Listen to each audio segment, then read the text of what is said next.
Good morning, good morning. Welcome to the Early Childhood Summit. We are here in this new venue. Thank you for your flexibility. For some of you, I'd like to welcome you to Vancouver. For some of you, I'd like to welcome you up the street. This was not an easy thing. I really want to hold my hands up and really congratulate the staff members who were able to pivot and in 12 hours make this happen. Thank you so very much. My name is Catherine Gretzinger, and I'm really delighted to be here with you today as we talk about early learning and childhood care, as we spend this time together listening and working to include all kinds of different voices in this conversation. I'd like everyone to please just take a second to turn off any devices that make noise, cell phones, pagers, and so on. If we can have those devices on silent today, that would be wonderful. So I just want to acknowledge the fact that yesterday we found out kind of at the last minute that there was going to be some picket action at the WASC Center where we were meant to gather. And in order to respect people's right to strike, and in order to be respectful of the energy and effort that people have put into coming to be together today, a decision was made to pivot and move us to this space. So I want to acknowledge that and thank you very much for your forbearance and your flexibility in doing this. I'd also like to acknowledge the fact that one of our key speakers, Devinder Chadha, is not going to be with us today. She had an incident in the car on the way here this morning. She's okay. She's getting checked out, but I just want to acknowledge that she is not going to be present here today, and we're going to be thinking about her and checking in with her throughout the day just to make sure that everything is okay. But her voice will be missed in this room. So it strikes me as we sit together at this time of great turmoil in the world, as we emerge from COVID, well, we hope we're emerging from COVID, as we're reminded of the fragility of the planet and of each other. The very thing that we're being invited to do here today is to listen, which seems like the most basic thing, but it's actually a very difficult thing to do. We're very good at making decisions and getting things done, and we're not so good at leaning into the thoughts and ideas of others, which is really what today is all about.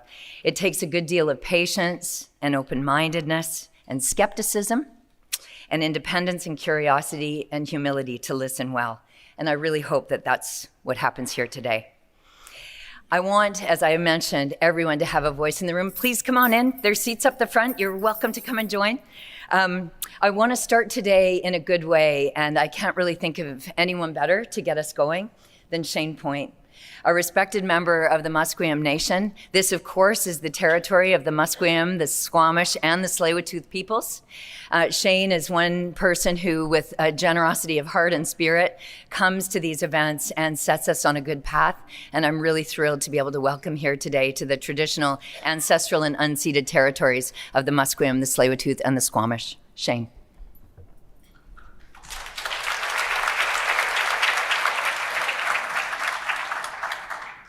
I was watching the young man do his job. Let's go, whoa. I'm going to speak in the Coast Salish language, so I wonder how he's going to do that. Oh, good morning. Good morning. Come on. Good morning. Good morning. Oh, adults are so boring. I spent 34 years in education. You say good morning to children, they're jumping up, they're having fun, they're dancing around. You say good morning to adults and everyone goes,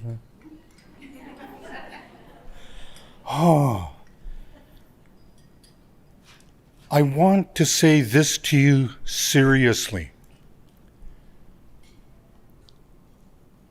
Children and their care are of the utmost importance to all of us.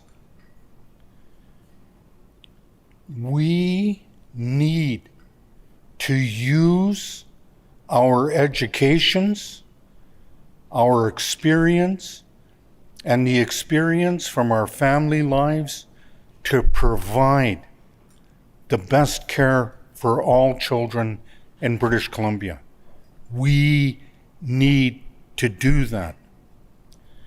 One of the words on the screen was ecosystem. Ecosystem. In my many discussions within my own family, we come to the knowledge that language, culture, and ceremony comes from the geography and the ecosystem within. There are words here in this area where we've been for the past 10,000 years.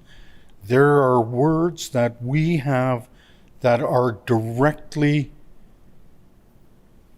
given to us by the geography. That's amazing to me.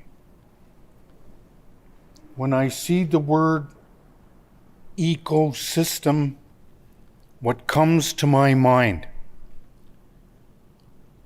is the only, and best to my knowledge, and I'm not a really overly bright person, but the best to my knowledge, the only animal that changes geography and ecosystem is the beaver. Skalaw in our language. When Skalaw gets busy and says, this is going to be my home now, and gets busy and starts to create the home, changes the water, changes the flow, creates a beautiful, beautiful lake, beautiful pond that wasn't there before. And all of the animals, all of the insects, everybody who lived there needs to change. They need to change. Human beings need to change because Skalaw, beaver was there and changed the geography and ecosystem. I think it's interesting, and I don't know why you picked the word today to say ecosystem. We have traveled a great distance in direct relation to childcare and child and education. We've traveled a great distance, but we need to change that now because we're in a different time frame. We are in a different time frame now. What was applicable 10 years ago doesn't work now. You busy beavers have changed everything. But you forgot you changed everything and you're just behaving the way you used to. In an ecosystem that doesn't apply to you right now. So you need to change. Important. Change is important. Positive change is important. And that's why I'm saying to you today that your educations and your experience is going to help children. Not following rules that were made 20, 30, 50, 60, 100 years ago. Those don't work because we're here today. We're here today. And none of you, as I look out at all of you, I see really wonderful human beings who aren't adhering to your great-grandparents' rules. You've changed. Your families have changed. You've changed living location. You've changed geography. You've changed all of that. And you can't say I'm going to live by Grandma's rules anymore because Grandma isn't here. And what she's seen and what she passed down was for her time frame. And that's beautiful. So change. We need to change.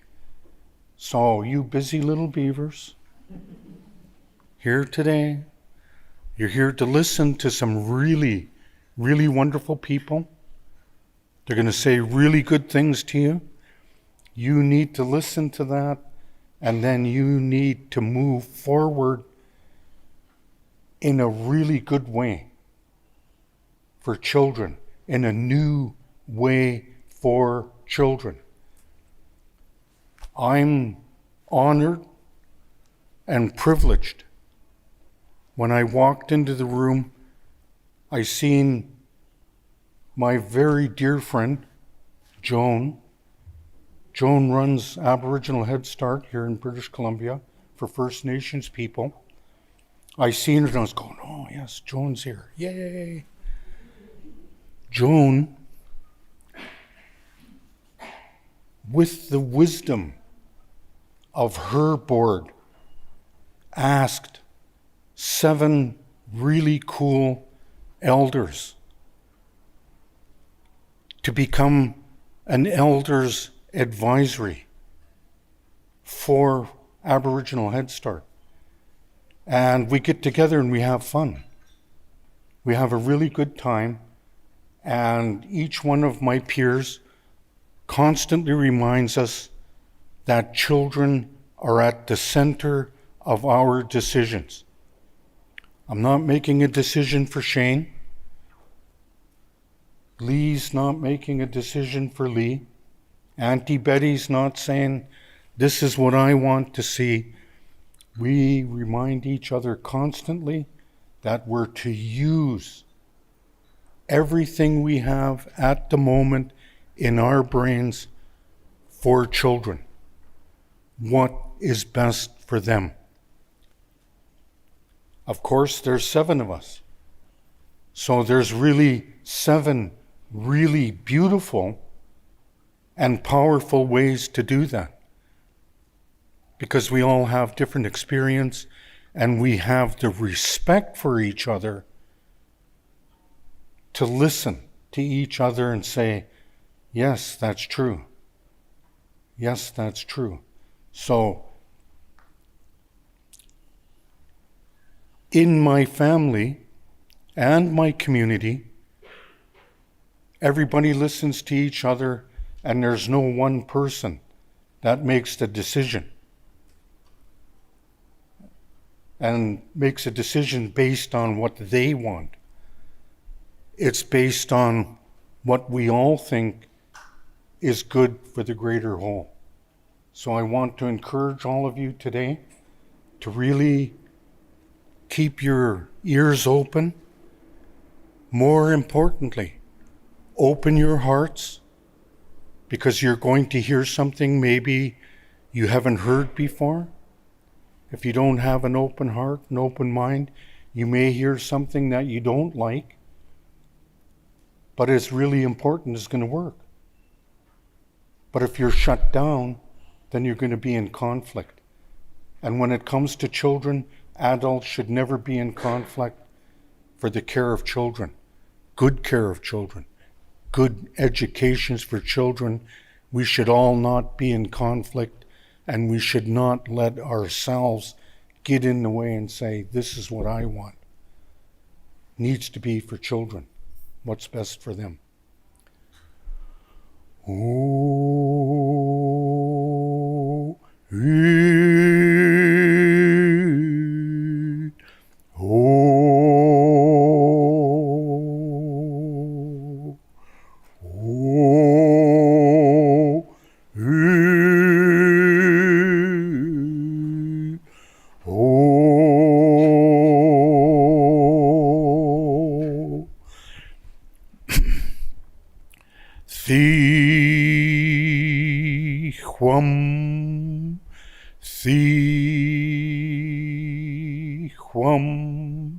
see you when wa hooks in squallowing maminas quam thit sali maminas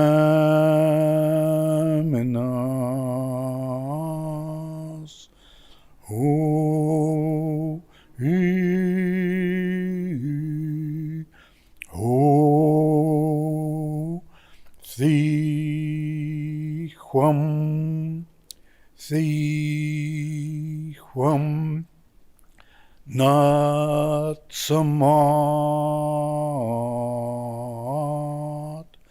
O ye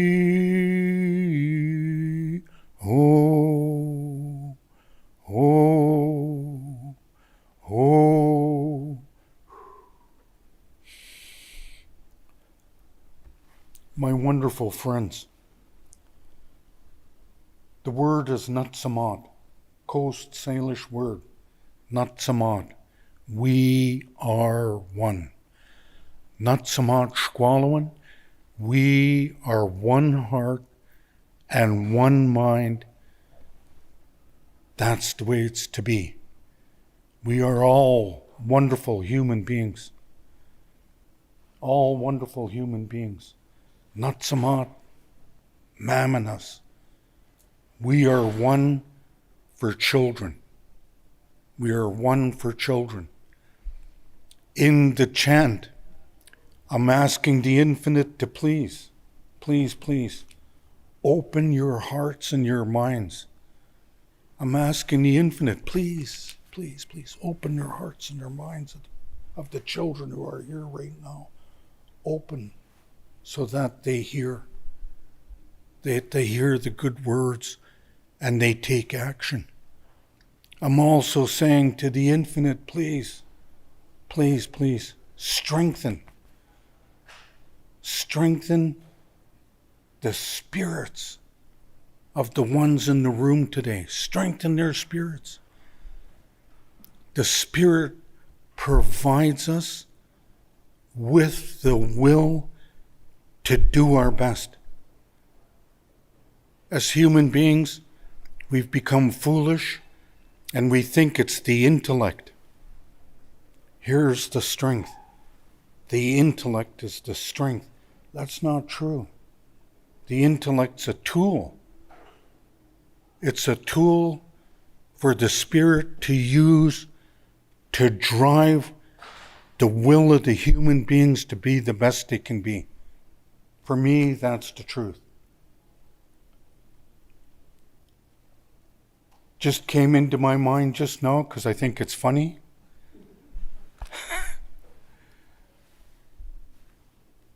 The guy, I can't remember the author, but it came into my mind.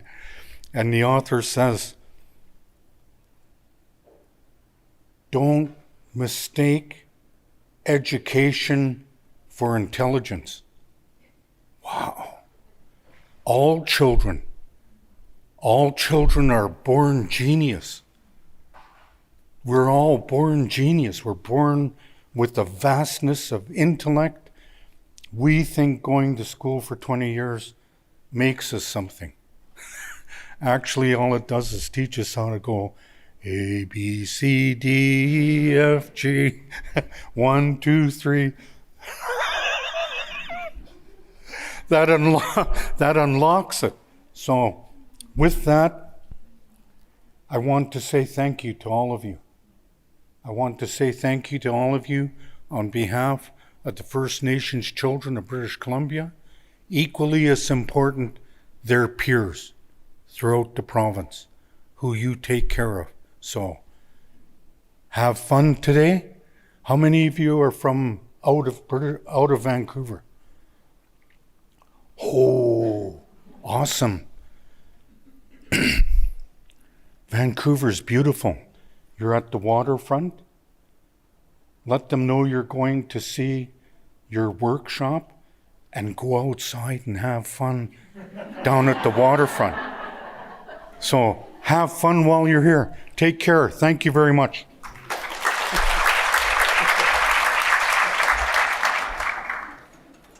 Shane, thank you so much for your words.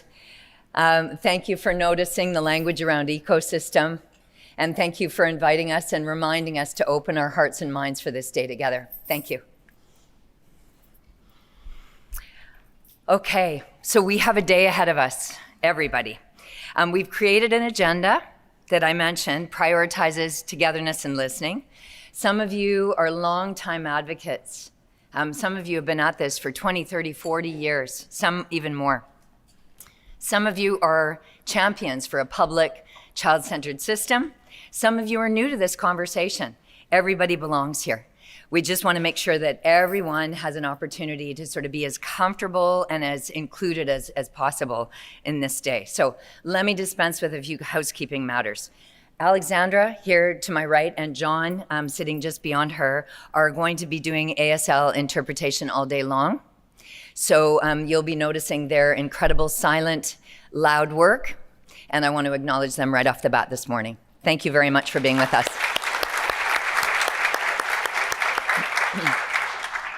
Washrooms are easy to find. Usually when you're in a hotel for a thing like this, you have to go through a maze. You don't. It's right across the hallway. If you use a female washroom, if you want a gender-neutral washroom, just down the hall. And if you want a men's washroom, it's a little bit further down the hall.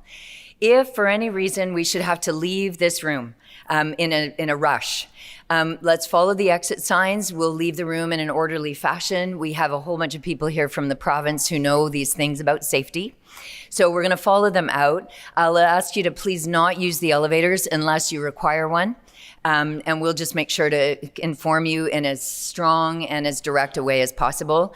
If anyone needs assistance, please stay seated and we'll get to you immediately to make sure that you can make your way out of the building. Okay, here's the tricky part. On the back of your name tags, you'll see, thank you for looking, good. You'll see color-coded dots. Those colors and the numbers mean something.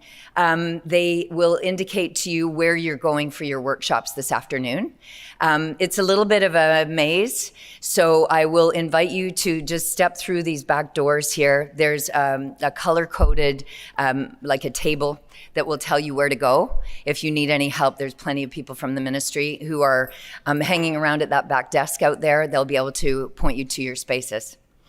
If there's any questions along the way, please don't hesitate. There's lots of us who can jump in and try to help out.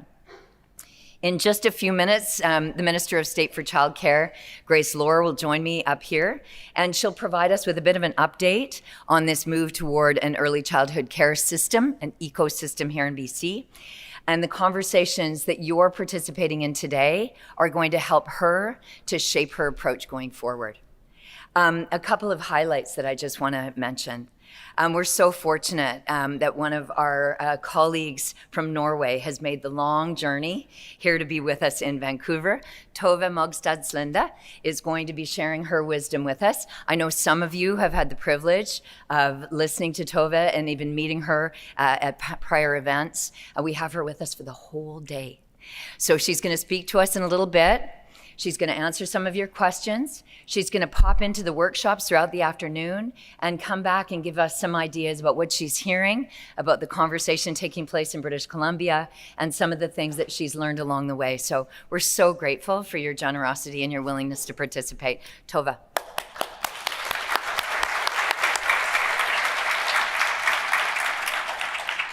Now, this is going to be a little trickier than we thought to have a dialogue. We were going to be at the WASC Center that is set up for everyone to have a microphone, everyone to have a seat, everyone to have this sort of equal access to the space in the room. It's not going to be quite so straightforward in this space, but we're determined to make it as fluid a conversation as possible. So there's a triangle of tables right here. The people who are sitting at these tables are people who are going to be sharing their wisdom throughout the morning to get the conversation seated. So we've got this remarkable lineup of people who have experience in the sector. We're going to share some thoughts to get us started. Then we're going to open up the dialogue in the room about where we're at in British Columbia. In the afternoon, we'll continue that conversation in the 4 key areas that all of you have signed up to participate in. So Indigenous and reconciliation is a conversation, community inclusion is a conversation, retention and recruitment is a conversation, big conversation in British Columbia, that one, and space creation. So these 4 areas. And we've invited you to go to more than one workshop. That's not to sort of pull you away from each other and not allow you to go deep. It's actually to immerse you in the idea of as many people as possible here in this space. We're very lucky because we have ministry experts from each of those 4 areas who are going to be joining you in the rooms.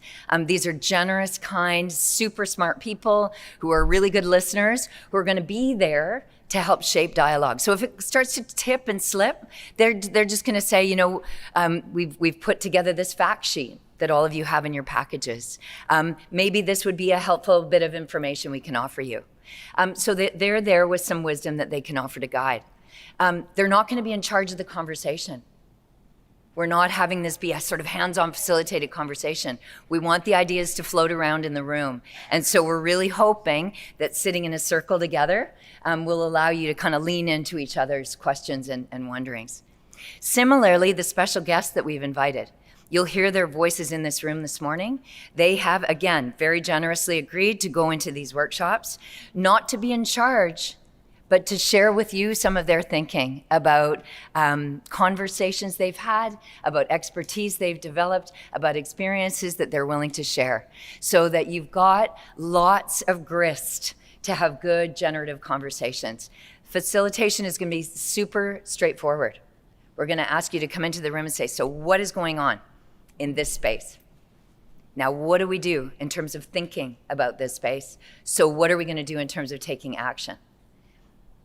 Sounds easy. It's going to be hard.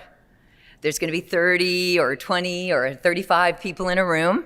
You're going to be sitting at tables together. And so we're just going to be reminding you to kind of keep an eye on the time and keep the conversation flowing. And after all of that, we'll come back together and do a bit of a report back. And then we'll give the minister some marching orders.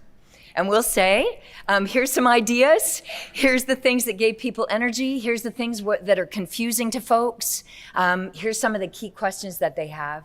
And she's promised to listen to the ideas that are going to come from the room and take them back and work with her folks to ensure that moving forward, BC has a robust and inclusive and thoughtful and strong early childhood system to work through, right?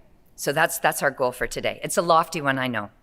So I want to say thank you again to the ministry folks who have helped to put this day together. We'll do more thank yous toward the end of the day. I want to turn the floor over to the minister, BC's Minister of State for Childcare, Grace Lohr. Please welcome her.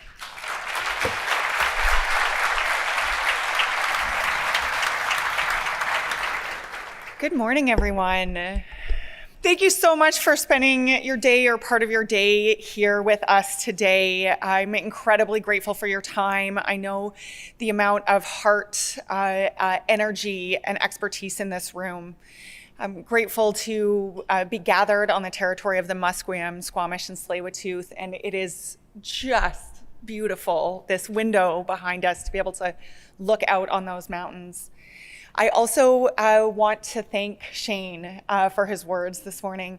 I've had the opportunity in my time as Minister of State for Childcare to cross paths with Shane a number of times in these kinds of venues and kinds of conversations. And I take so much from what you offer us, Shane, over the year, taking in the message to listen with my heart, to have joy and fun in this work, to have children at the center of our decision making.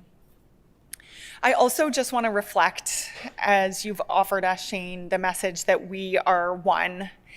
It is a message that was reflected last night. I was at a vigil with a synagogue in my community, and the rabbi praying for peace and for healing for all, for a recognition of that we are all one. And he was joined by some drummers offering a healing song. And so I just want us all to really take a second opportunity to sink into that message that we are all one. In our conversations today, I know that I'm going to have a chance to listen to what you know in community, what you know from your work, what you've known from decades of work.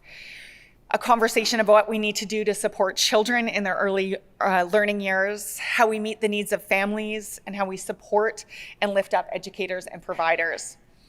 This is work that is close to my heart. It is such an honor to be in this role and it's a priority for our government. And I know that's true for so many of you here.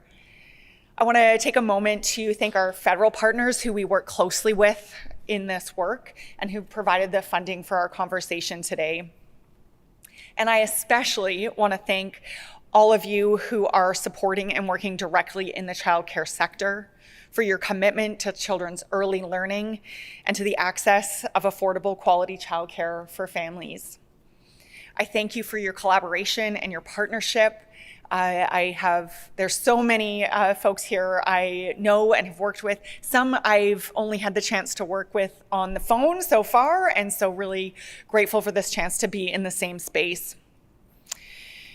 I learn constantly from these conversations and from my time with community providers, from school districts, from parents, from educators, from groups like BC Acts, from the childcare advocates, from our partners, our collaboration with Aboriginal Head Start, from the nations.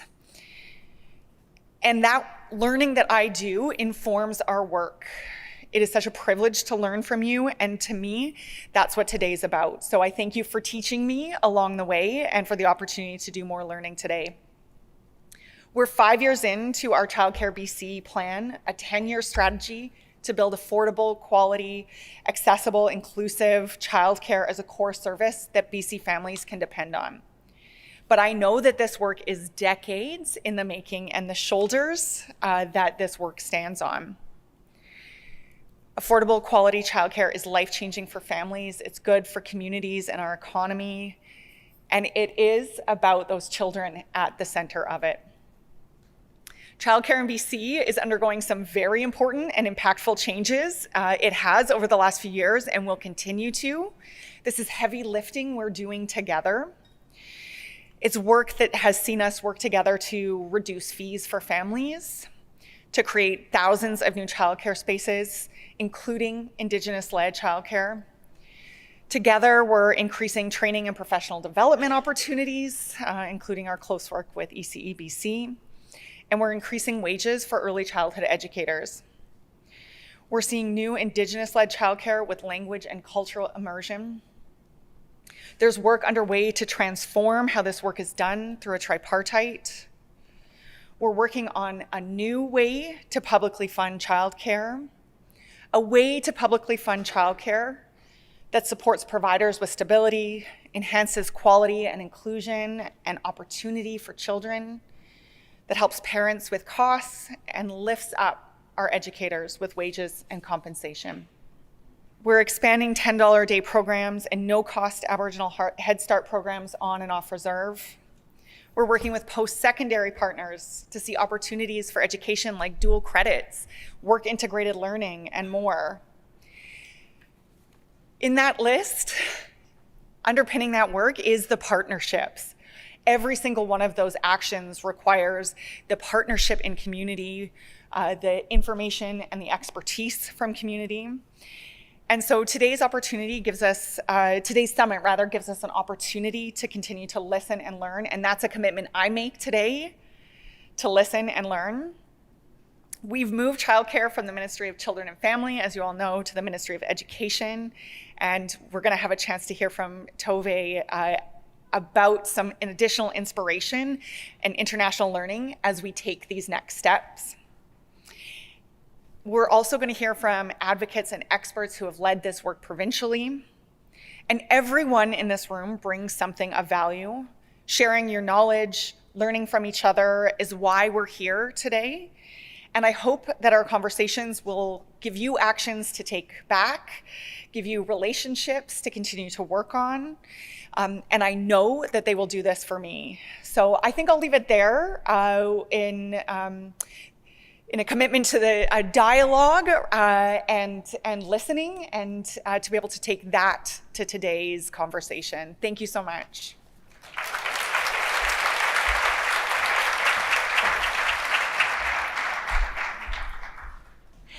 So, as the minister suggests, in a commitment to the dialogue, we actually discussed whether or not the minister would just present to the room, a sort of a prescription or an idea about what the British Columbia was going to be doing, and she chose to sit down and sort of talk about it, to initiate this conversation back and forth. So I'm going to put you right on the spot right away. What is your philosophy about early childhood care in British Columbia, and how do you see this ecosystem emerging? What a gift of a question to start this morning with. I come to this work as a parent.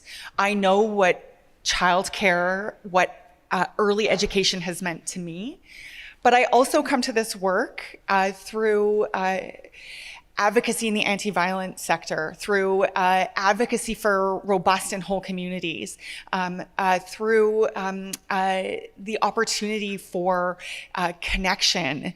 And so I think when I think about childcare, I think about what it means for early learning for children, for the relationships that children have with each other and with our communities, and also how important it is as a center piece for all the other things that matter. I'm not to get too hyperbolic, but for people's employment, for people's connection to community. And so I think I come to this question recognizing the shoulders that this work stands on, and for I'm looking at so many of the faces whose are behind those shoulders, mixed metaphors there. On top of them. On top of them. But to a commitment to carrying that work further and in a partnership, and with our government at the table to move this along, to continue this work. Why a public system? Like, let's just lay it on the table. So I spoke about partnerships here, and we're really looking to build a childcare system that all families can depend on, that we don't actually deliver. It's delivered through our not-for-profit partners. It's delivered through school districts, right? It's delivered in community and by community. And those providers need stability. They need proper resources and predictability, the resources for inclusion and to provide that quality care, and educators being able to be properly compensated in this life-changing work that they do. How would you describe the state of things now? You mentioned we're 5 years in. It was originally a 10-year plan. It comes from decades worth of work, but there's decades ahead. So how do you sort of see where we are in this moment, post-COVID, as we come back together? I think we're at such an important point in time. So much work has happened. 32,000 spaces funded with 13,000 of them open.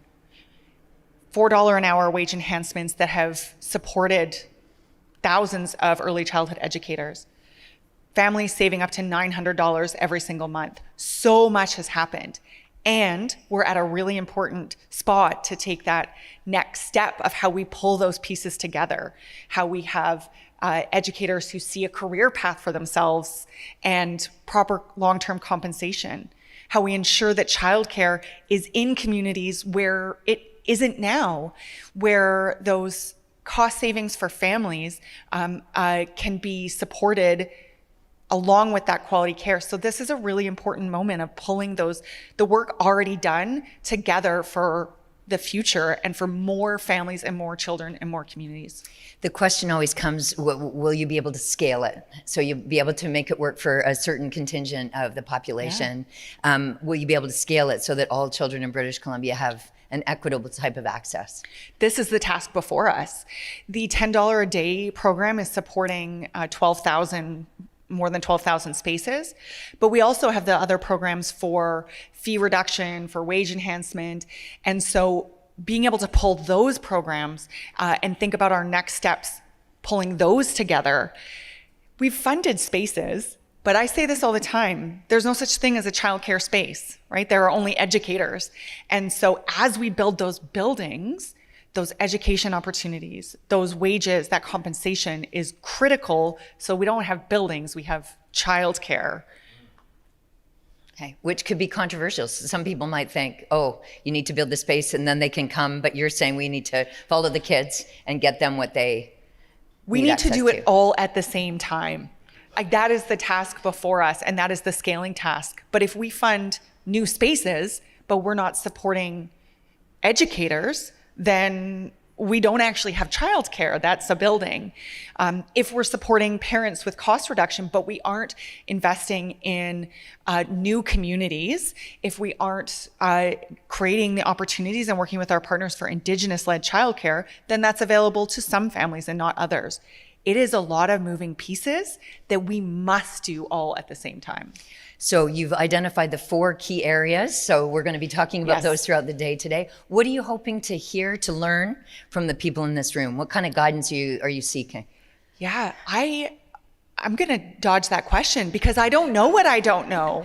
I don't know what I don't know. Every time I'm in conversation with our partners, I learn something new. And so I don't have something in particular I want from folks today. I want to pull from this conversation what you need us to know as a partner in this, what you wish I as minister or our ministry team knew that you know. That's what I'm hoping to get. And how do you take back some of the ideas that are floating in the room? What's your plan with all the questions and comments that come from the day?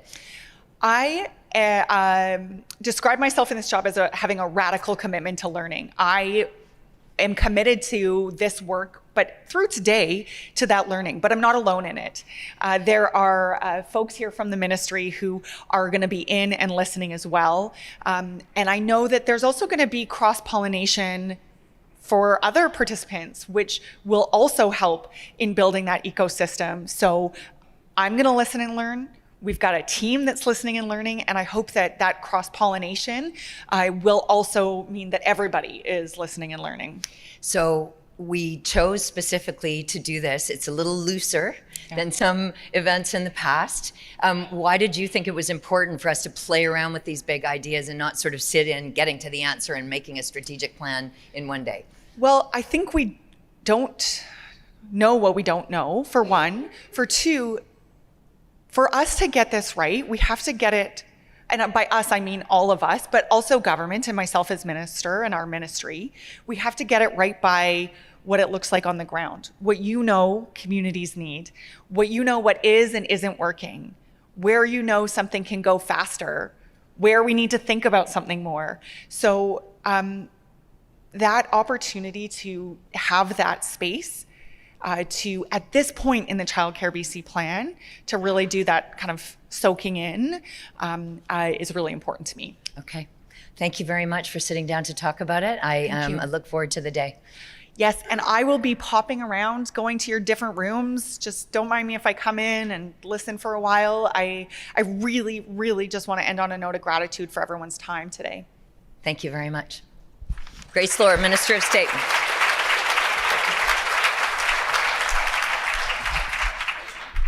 Okay, so thank you very much to the Minister for sort of setting us off on this path and getting started. It is now a great pleasure to welcome our keynote speaker this morning. Tove Mogstadslinde has come all the way from Norway to speak to us. She is a senior policy analyst with the Ministry of Education and Research with the Norwegian government.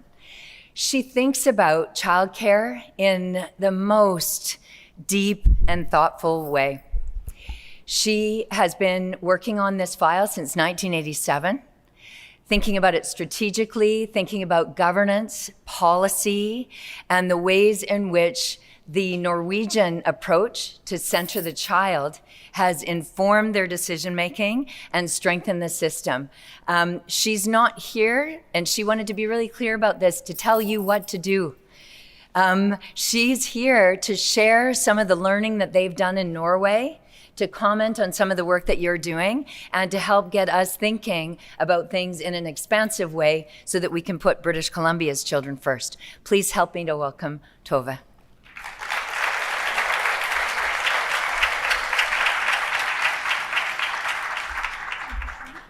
Thank you for the wonderful introduction, and thank you, Minister, for setting us off in such a good way. And thank you to Shane also for opening this day in such a thoughtful manner.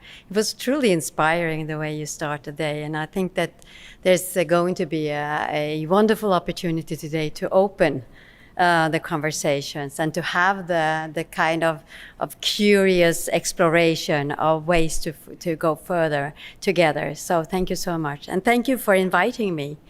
As I told Catherine, I don't think that I can come here and tell you what to do. What I can do and what I find so often is inspiring is to see someone else's system as a type of mirror. And in the mirror, you will find reflection. And perhaps this is what I can bring to you, the type of mirror that spurs reflection on how you are doing yourself. And you can pat yourself on the back on things you do good. You can let yourself be inspired by things you would like to see and so forth. So hopefully this is what I can give to you today. I will be also, like you, Minister, popping in and out of the different workshops, because that I was invited to do, and sharing some of my reflections afterwards, and I'm looking forward to this day. So starting off, I would like to and some of you I met already. This is my second time in Vancouver, so I'm really thrilled to be invited back. It must have meant that I did something right in the first place. And I was a bit sort of apprehensive about, again, using a little film to introduce my speech, but I think I will, because I do think that it illustrates so well what we are really wanted to be centering about when we are developing our policies for early childhood education and care. So please, if you could show the film.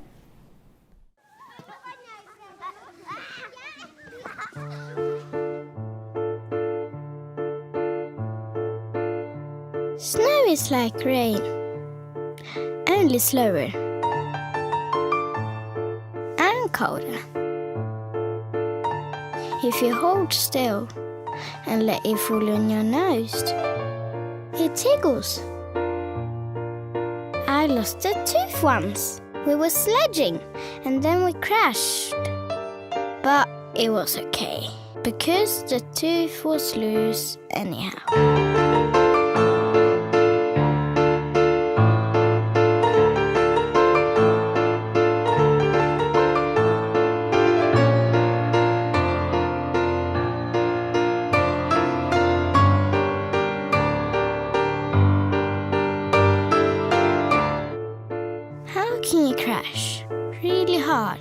Into something really soft.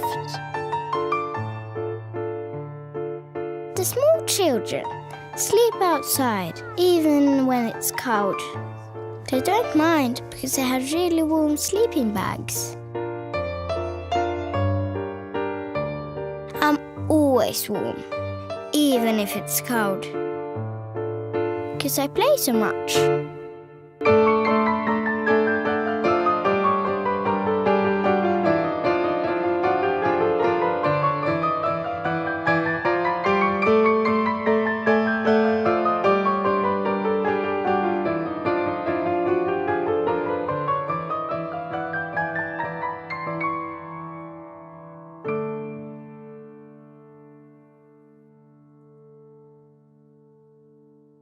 So putting the child at the center, recognizing their curiosity and supporting it, understanding that the surroundings, the geography of the child, or where it is actually very, very important.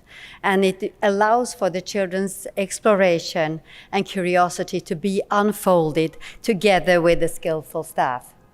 So this is really what we are trying to do. And what I would do today is I'm talking about the policy and the policy developments, but really acknowledging the way children are in the world and the way they learn. That is at the core of our understandings when we develop our policy. So even when we are discussing the availability, the accessibility, which is about scaling up and having spaces created and so forth, even when we are talking about the quality and upskilling staff's competence and doing our curriculum development and implementation, this is at the core. And as you said, there's nothing here that is moved without having the collaboration of the partners in the field and of the sector. And it's nothing done either without having the governance, because this is how we push where we want to go. So this is what I'm going to do. I'll set the scene. I'm talking about 3 areas, and then I'll end my input with something about the ecosystem, which was, I think, a quite intriguing word being used for the discussions today. So I've been working internationally in this field for many years. I was chair of the OECD's ECC network. And as chair of the network, we were discussing how do we make the policy levers developed that we need in order to create quality and inclusive early childhood education and care for the children. These are the 5 pointers, policy levers that were identified where you need to do something in order to create a coherent and effective child care system. One is about setting goals and regulating, making sure that the regulation we have is fit for purpose. It is about designing and implementing curriculum frameworks and setting standards. It's about improving the qualifications, training and workforce conditions. And it's about engaging families and communities and advancing the data collection, research and monitoring that is needed. I was here 4 years ago, also in Ottawa, discussing data development in this field. And it's a bit nerdy, I know, but I really love data. I think that we need good data in order to have the sufficient basis for developing our system, because data is like images. They also present type of reflections. They spur the reflections we need in the policy development area, and they will create reflections if we know how to use it and how to discuss it. Because obviously, it's not the 2 lines under the answer. It's something that will provide us with food for thought and will provide us with an offset of where we want to do our discussions. But creating this collective system for developing good EC systems, we also need to make sure that we have the visions and the values at the bottom of where we want to go. So the ECC network, back in 2012, when we were discussing data development, we found out that we needed to make sure that we also collected together the common understandings. Where do we want to go with this kind of quality and inclusive ECC? We developed the Common Understandings document, and it says that when children are recognized as competent, curious, capable of complex thinking, and rich in potential, then policies, programs, and services that value and build on children's strengths and abilities are more likely to be developed. So it's really, when you are designing the system, having this as an offset is really, really important. And this was come together by the stakeholders in the room, which were the countries participating in the ECC network. I'm also participating in a working group in the EU, and we are developing and discussing how you can create systems for monitoring and evaluation our early childhood education and care systems. And again, we have to go back to that discussion on the values and the purposes and the principles that we need to underpin where we want to develop when we develop the system thinking. So these are the points some of the points that we make. So one of the things that we need to have is to have a clear image and to recognize the voice of the child, to see education and care as intertwined aspects of early childhood pedagogy. There's no education that does not also care for the children. You really need to have care in order to educate. So these are intertwined. Staff professionalization and well-being is crucial. Parental participation as the most important partners in ECC provision is essential, and inclusiveness is an integral aspect of high-quality ECC systems. And we also need to have a vision of ECC as a public good. Too long, it has been seen as a private concern. And this is why the parents have felt left out. This is why the providers have felt left out. And seeing it as a public good, it comes with that there's a public responsibility, but acknowledging also the private aspect of it. We are working together across public-private in order to achieve this. So I'll give you an introduction, short introduction to our ECC sector and policies.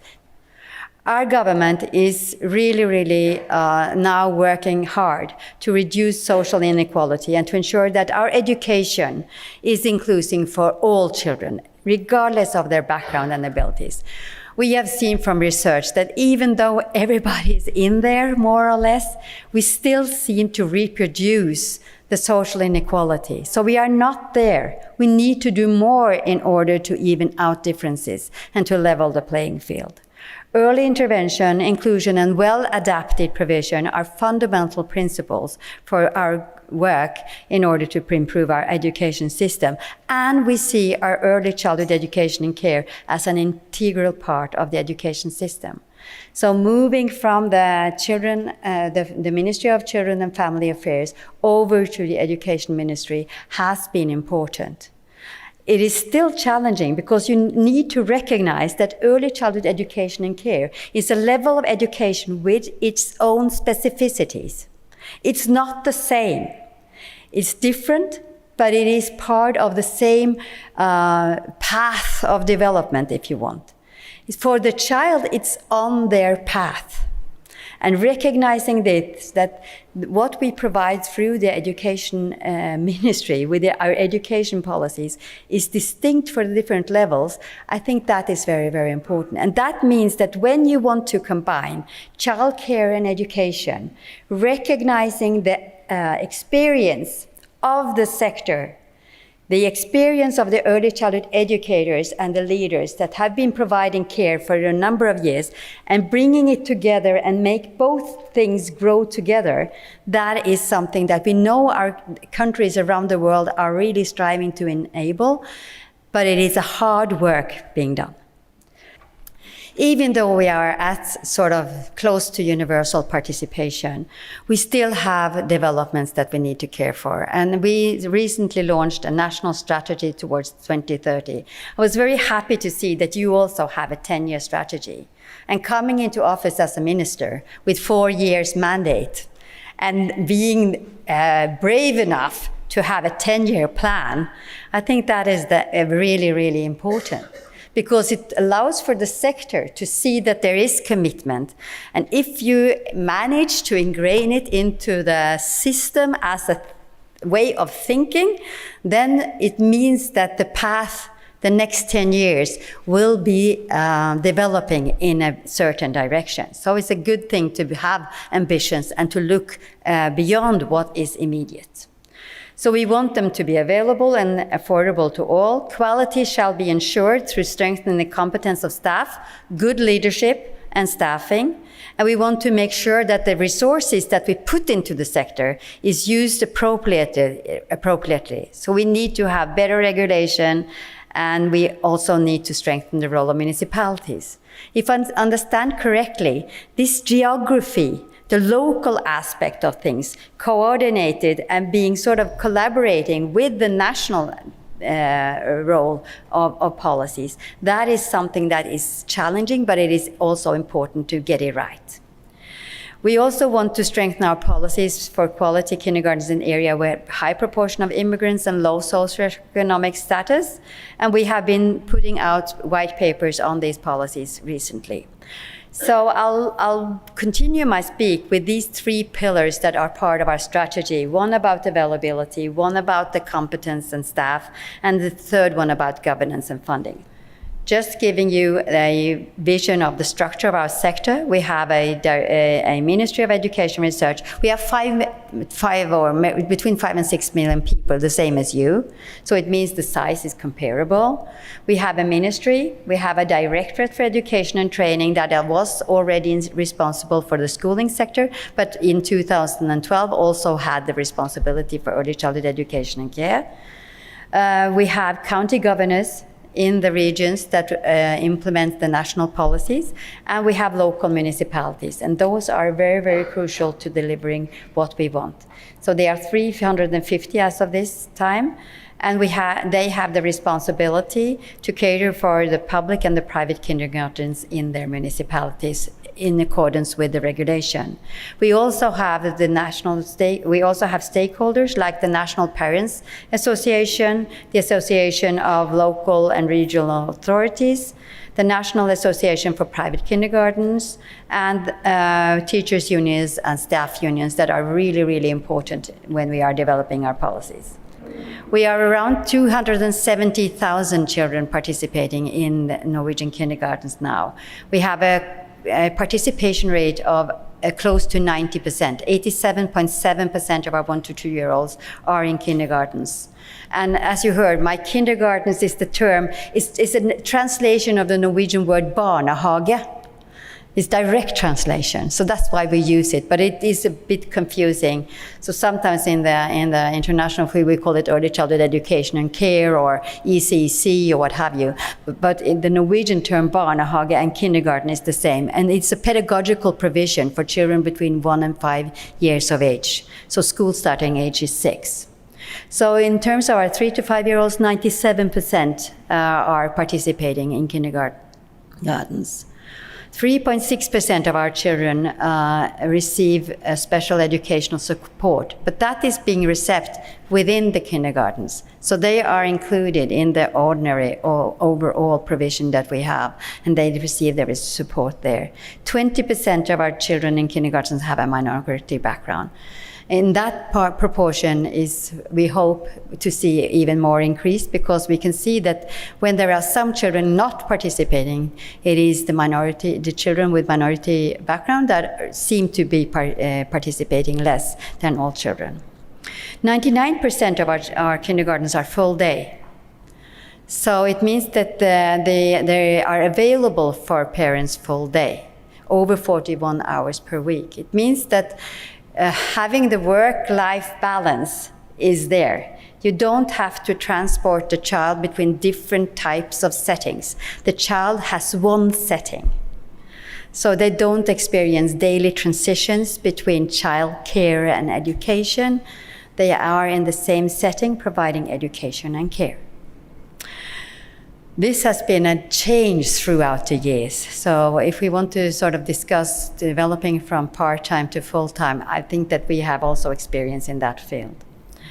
We have around 5,420 kindergartens, but the numbers are going down. It's the smaller kindergartens that are being closed down.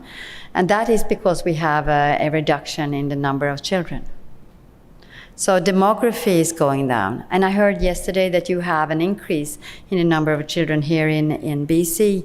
So it means that you are really expanding with a moving target. We have been there. And it's possible, just so you know. So 99% now of our kindergartens are ordinary center-based kindergartens. And only 1% are family kindergartens, as we call them. They are guided, home-based, smaller groups. They used to play a bigger part in the expansion of the sector, but as the numbers of available places have grown, then we can see a restructuring of the sector. In addition, we also have open kindergartens. 52% of our kindergartens are private. We call them private, but they are publicly funded, all of them. And 48% are public. It means a kind of a 50-50 split. And this 50-50 split has been there ever since the beginning, more or less. So ever since I came in 1987, it's been the 50-50 split. That is different from what you can see in Sweden and in Denmark, where a lot of them are already publicly provided. So it's a kind of, we are getting it done with that kind of partnership that we need in order to have private-public together. We fund 88.3% of the ordinary costs are funded publicly, and only 11.7% are carried by the parental fees. We have 78,000 staff, teachers and assistants. We have teacher-child ratios of 1:7 under 3 years of age and 1:14 over 3 years of age. And we have staff-child ratio of 1:3 under 3 years of age and 1:6 over 3 years of age. That is sometimes figures that can be discussed between countries. We introduced these new ratios back in 2011, 18, 19, and the reason we did so, and we're more specific about the staff-child ratio, was that we could see from our statistics that what we had not regulated meant that the number of children were going up per staff. So bringing in regulation is sometimes very, very necessary in order to have the national standards. And immediately it had also had effect. So 99% of our kindergartens are meeting these staff regulations. 10.2% of the staff are men. That doesn't come by itself. It's a low figure, but it actually doesn't come by itself. And we can see that in an international perspective, it's quite high. So in Oslo, which is the biggest municipality of 600,000 inhabitants, the proportion is even higher. So they have around 17% men in the sector.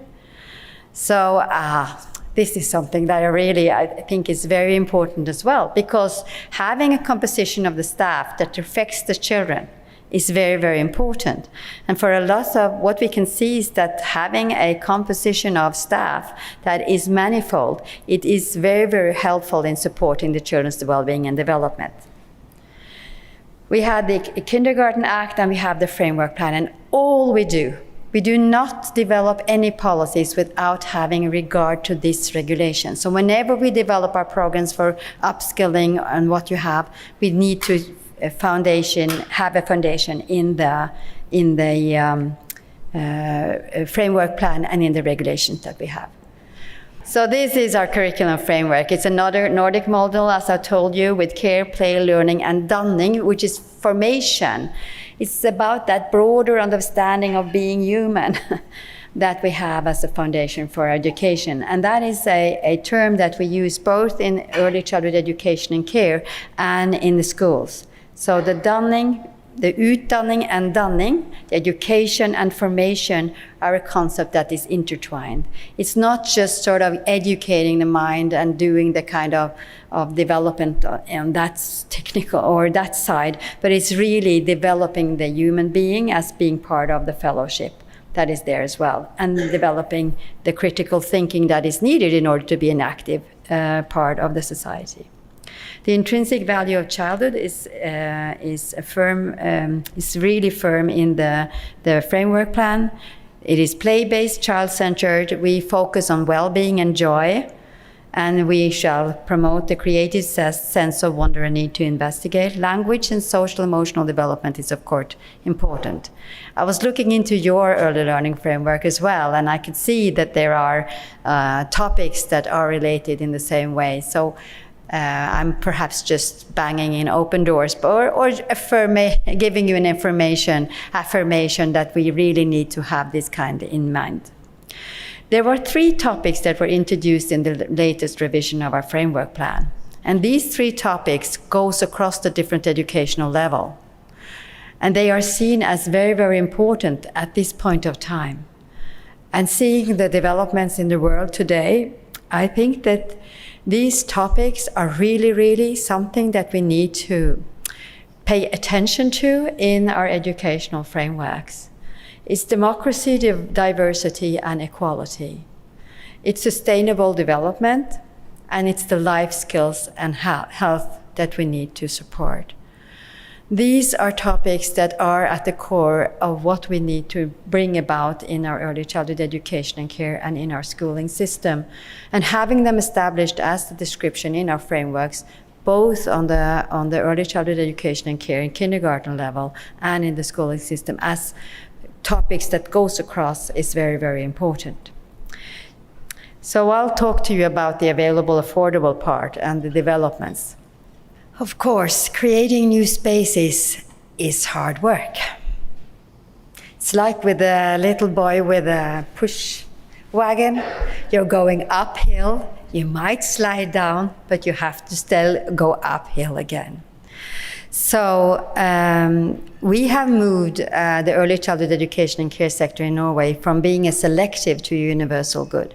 What we could see was that when we had a lack of places, there were 2 groups that were using kindergartens.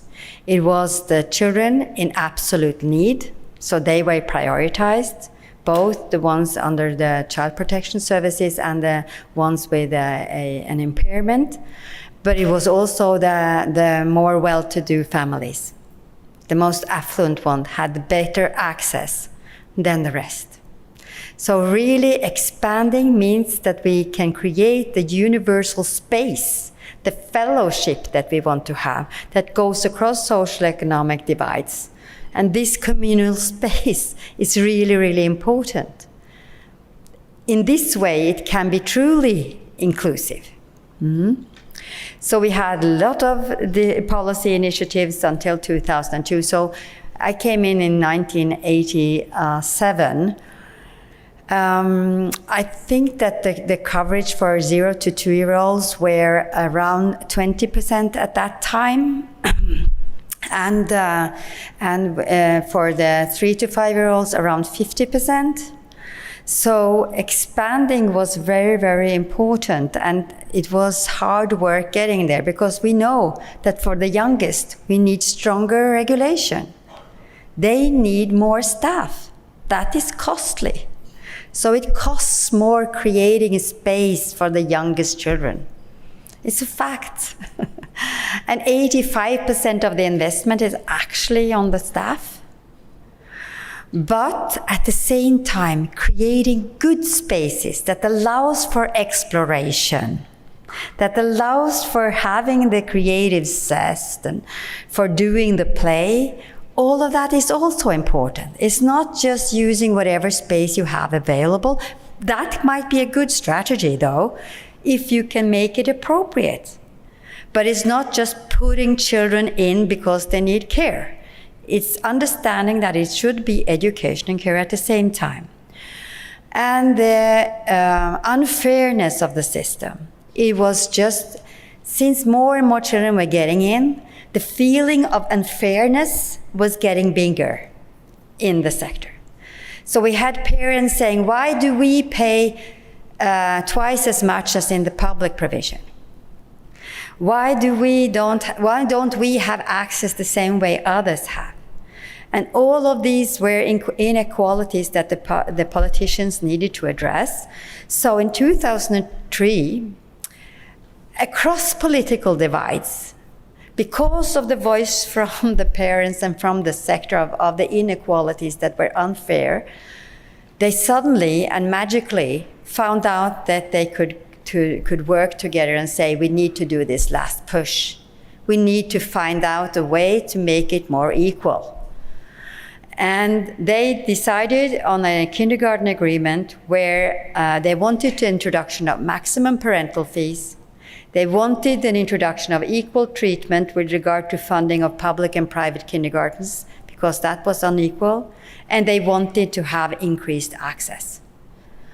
And having that agreement was such a strong foundation, and probably also a very, very good argument to have to win the next election. So when the parliament agreement partners came into power, they had to do what they had said.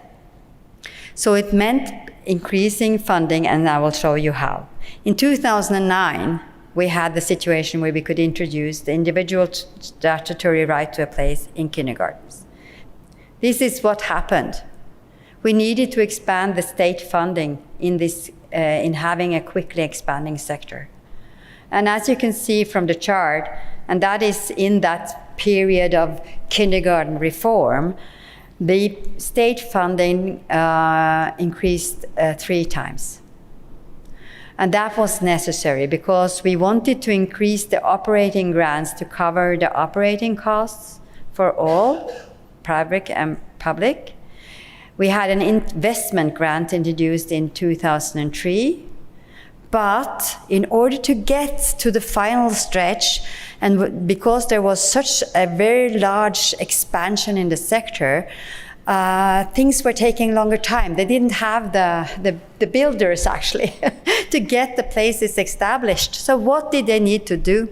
Well, finding solutions trying to hit a moving target. One of them was actually to have a grant for the establishment of kindergartens in temporary facilities.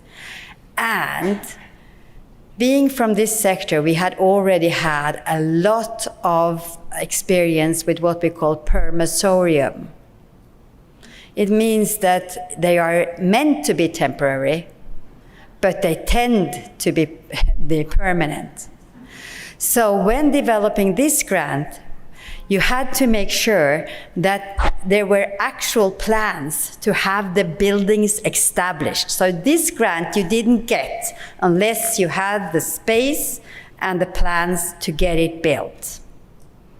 And then you move the children into the readily built kindergarten after that.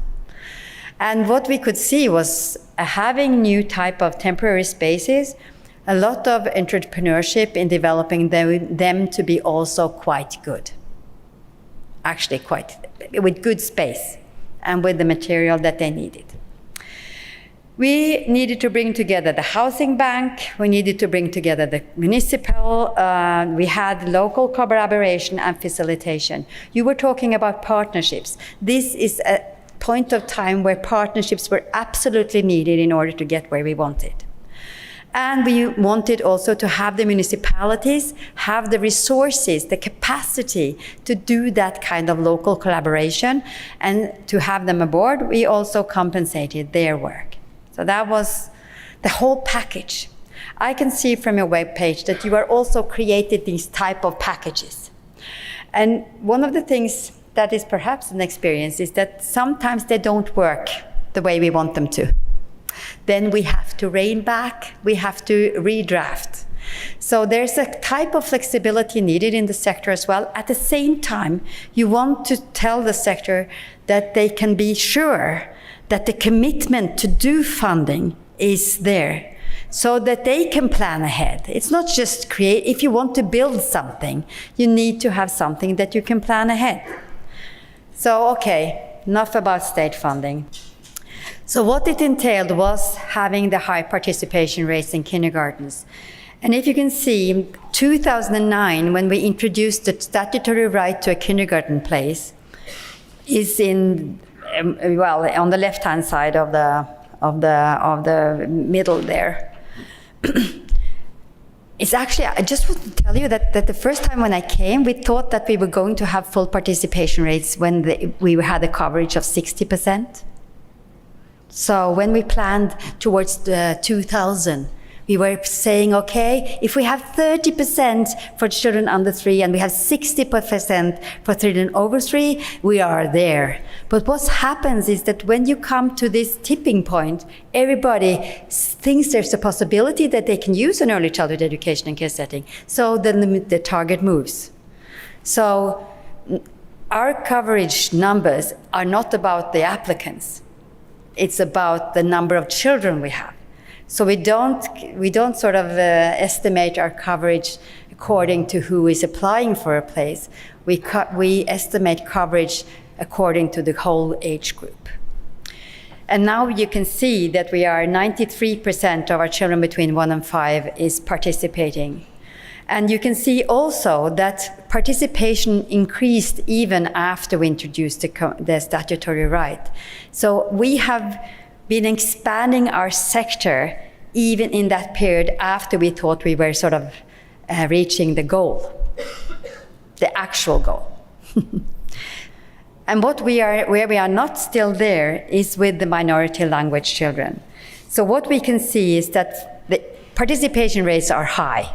So for the 1 to 2-year-olds, 73% of children with minority background participates in early childhood education and care. But compared to the overall group, that is 91% of the 1 to 2-year-olds. So it still is a discrepancy that we need to address. So these are among the policies that we are looking into now with the current strategy moving towards 2030.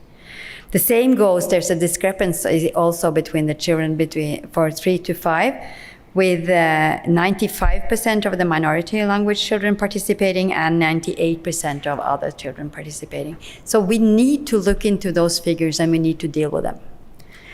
The way we deal with them is also about parental fees. So parental fees is not about, well, in the beginning having the maximum fee, it was about equalizing between parents and doing away with that unfairness. Now we use the maximum fees and the fee structure in order to reduce the hindrance to participating in ECEC. So it means that we are having and the policies is changing on this topic. Different governments want different things. This government wants the universal fee to be low. And what they did this year, and that is unheard of, is they brought the fees down by 100 euros. It means really reducing it by 1/3. And that is because of the economic hardship that every family is facing just now, and where we want to put our money into the early years. And you can see what happens when policies change. The parents' fees go down considerably.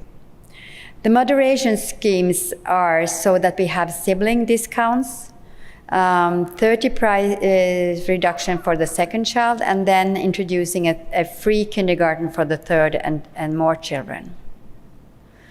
And that is also because we want to have the children aboard. And the same with the moderation schemes for low-income families. We have 20 hours free for children per week for children aged 2 to 5 in low-income families. And we also have stipulated that maximum 6% of family income should be used to pay for a place. So it means that these kind of targeted measures within the universal system is something that we also put in.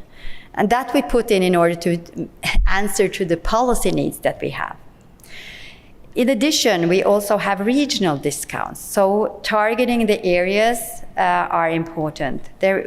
Last year we had free kindergarten established in the northernmost areas in Norway. And now we also have an extra reduced maximum fee in the rural municipalities. So they will only pay 150 euros. We have Sami kindergartens in Norway. Our indigenous population is the Sami, and a total of 778 children received a kindergarten provision built on Sami values, language, culture, and traditional knowledge in 2021. The kindergarten provision are provided in North Sami, South Sami, and Luli Sami. And 11 municipalities of the 359 are part of the Sami language administrative area. It's where they are getting both. What the Sami parliament did this year was that they decided that Sami families with children in Sami language kindergartens will have free admission after a decision. And that is regardless of whether they are in the northernmost area or whether they are outside of it. So they also fund the Sami provision.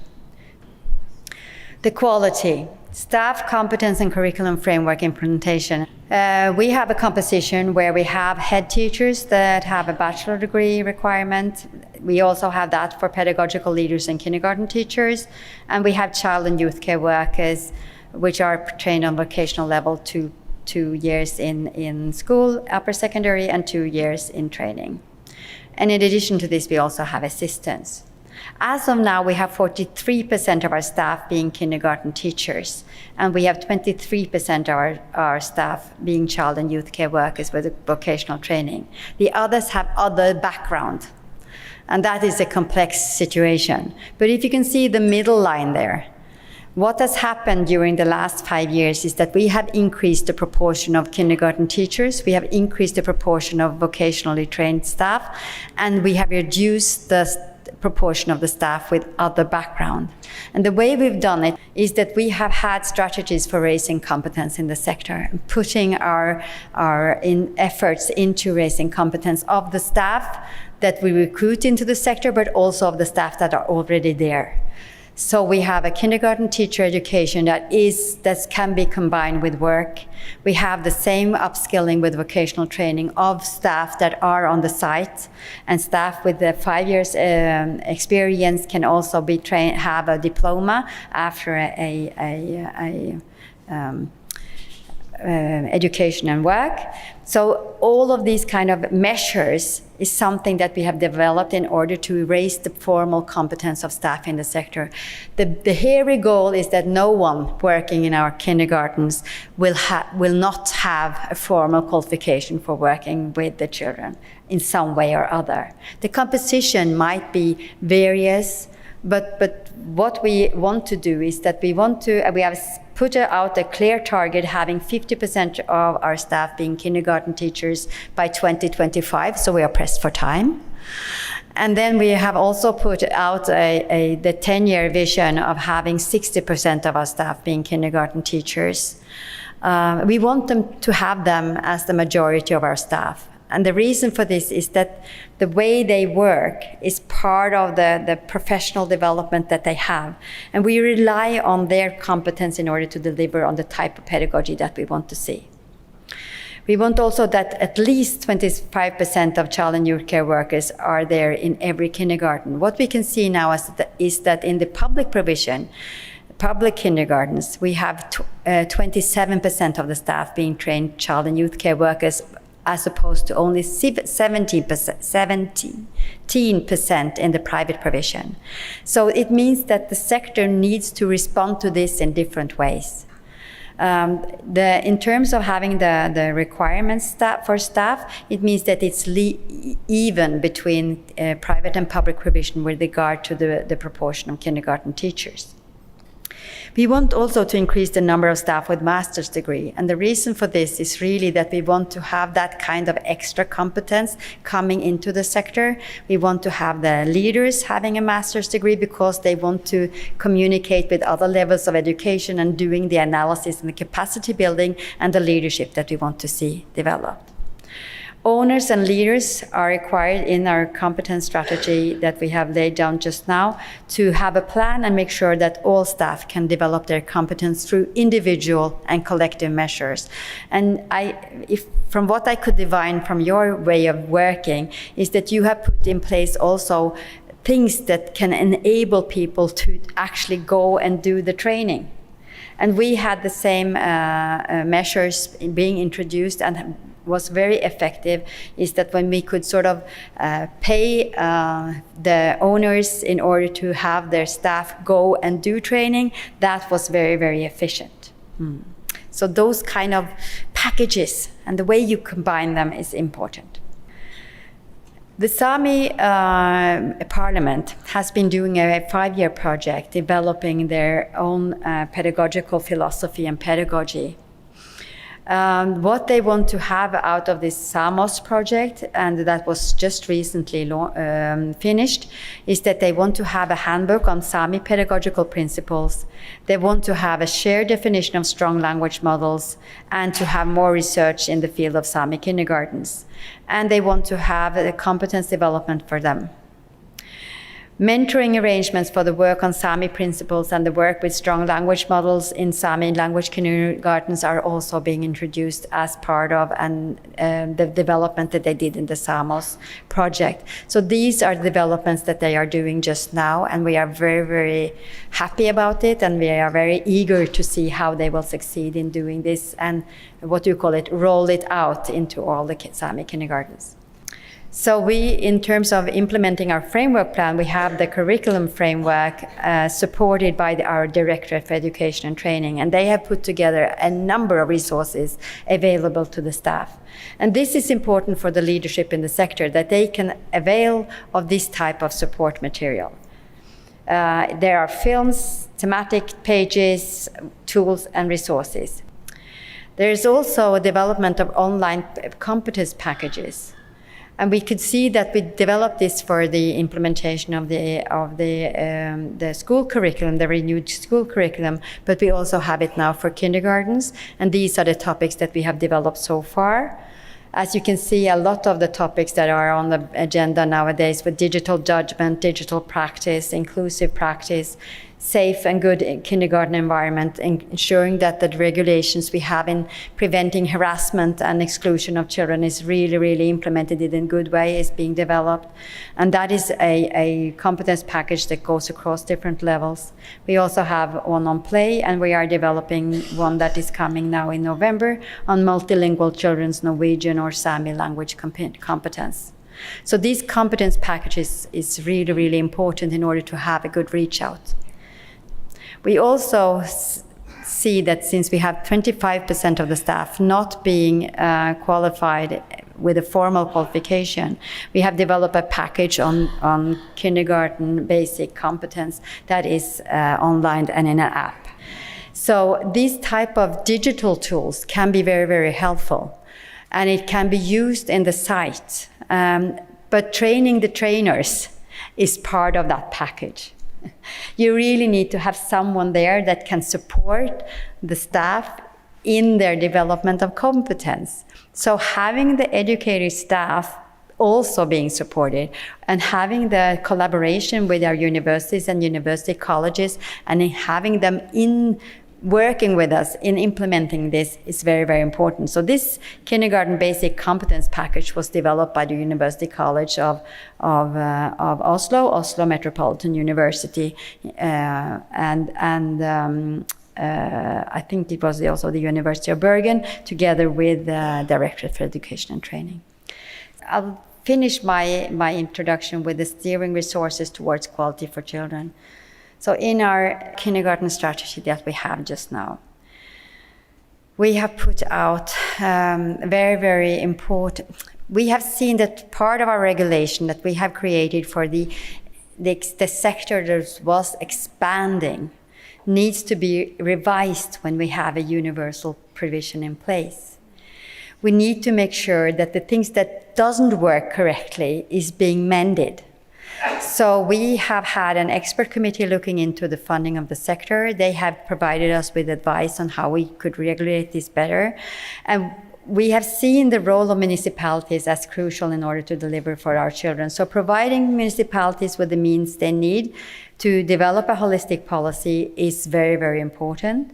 We want also to move the attention from the equal treatment of kindergarten providers to the equal treatment of children, and to providing equal quality for children. And that means that sometimes you need to treat something unequally in order to meet the needs of the children.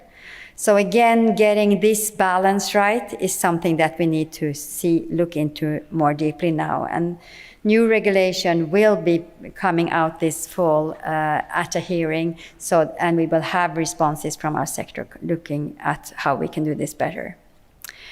Okay, I've used it before. I think that there's some points that needs to be in place in order to develop policy for quality and inclusive ECC, or as you would call it, to develop an ecosystem of childcare. You need to have the conviction that is possible and that you want to go there. You need politicians with that conviction. And you need policymakers with that conviction, and you need the sector to be convinced that this is both possible and desirable. You need the commitment of our politicians and policymakers and stakeholders. You need contribution to the sector. So having the extra funding that I know it's hard. People who are not in government doesn't know how hard it is to get that extra money, but it's hard work. Hard work by the ministers, hard work by the bureaucracy to get that extra funding in competition with other issues. So when you have it, you need that kind of strong advocates in the sector to push for it, and you need the politicians to recognize and to make use of the arguments coming for the sector, and you need a government that really responds to what is coming. So that was the contribution part. Collaboration is self-evident, and you need the curiosity. And you were, I think, in your opening words, Minister, pointing to just this. This day is a day of curiosity. how can we make it work? What is it that is not working? And that kind of openness should go both ways. Well, it's best if it goes both ways. Yeah? So curiosity is a driver of change. We need also to have it child-centered and collaboratively providing all the children with a possibility of starting strong. So this is the key messages for policy development. I also have an extra one with the resources linked up here. So thank you.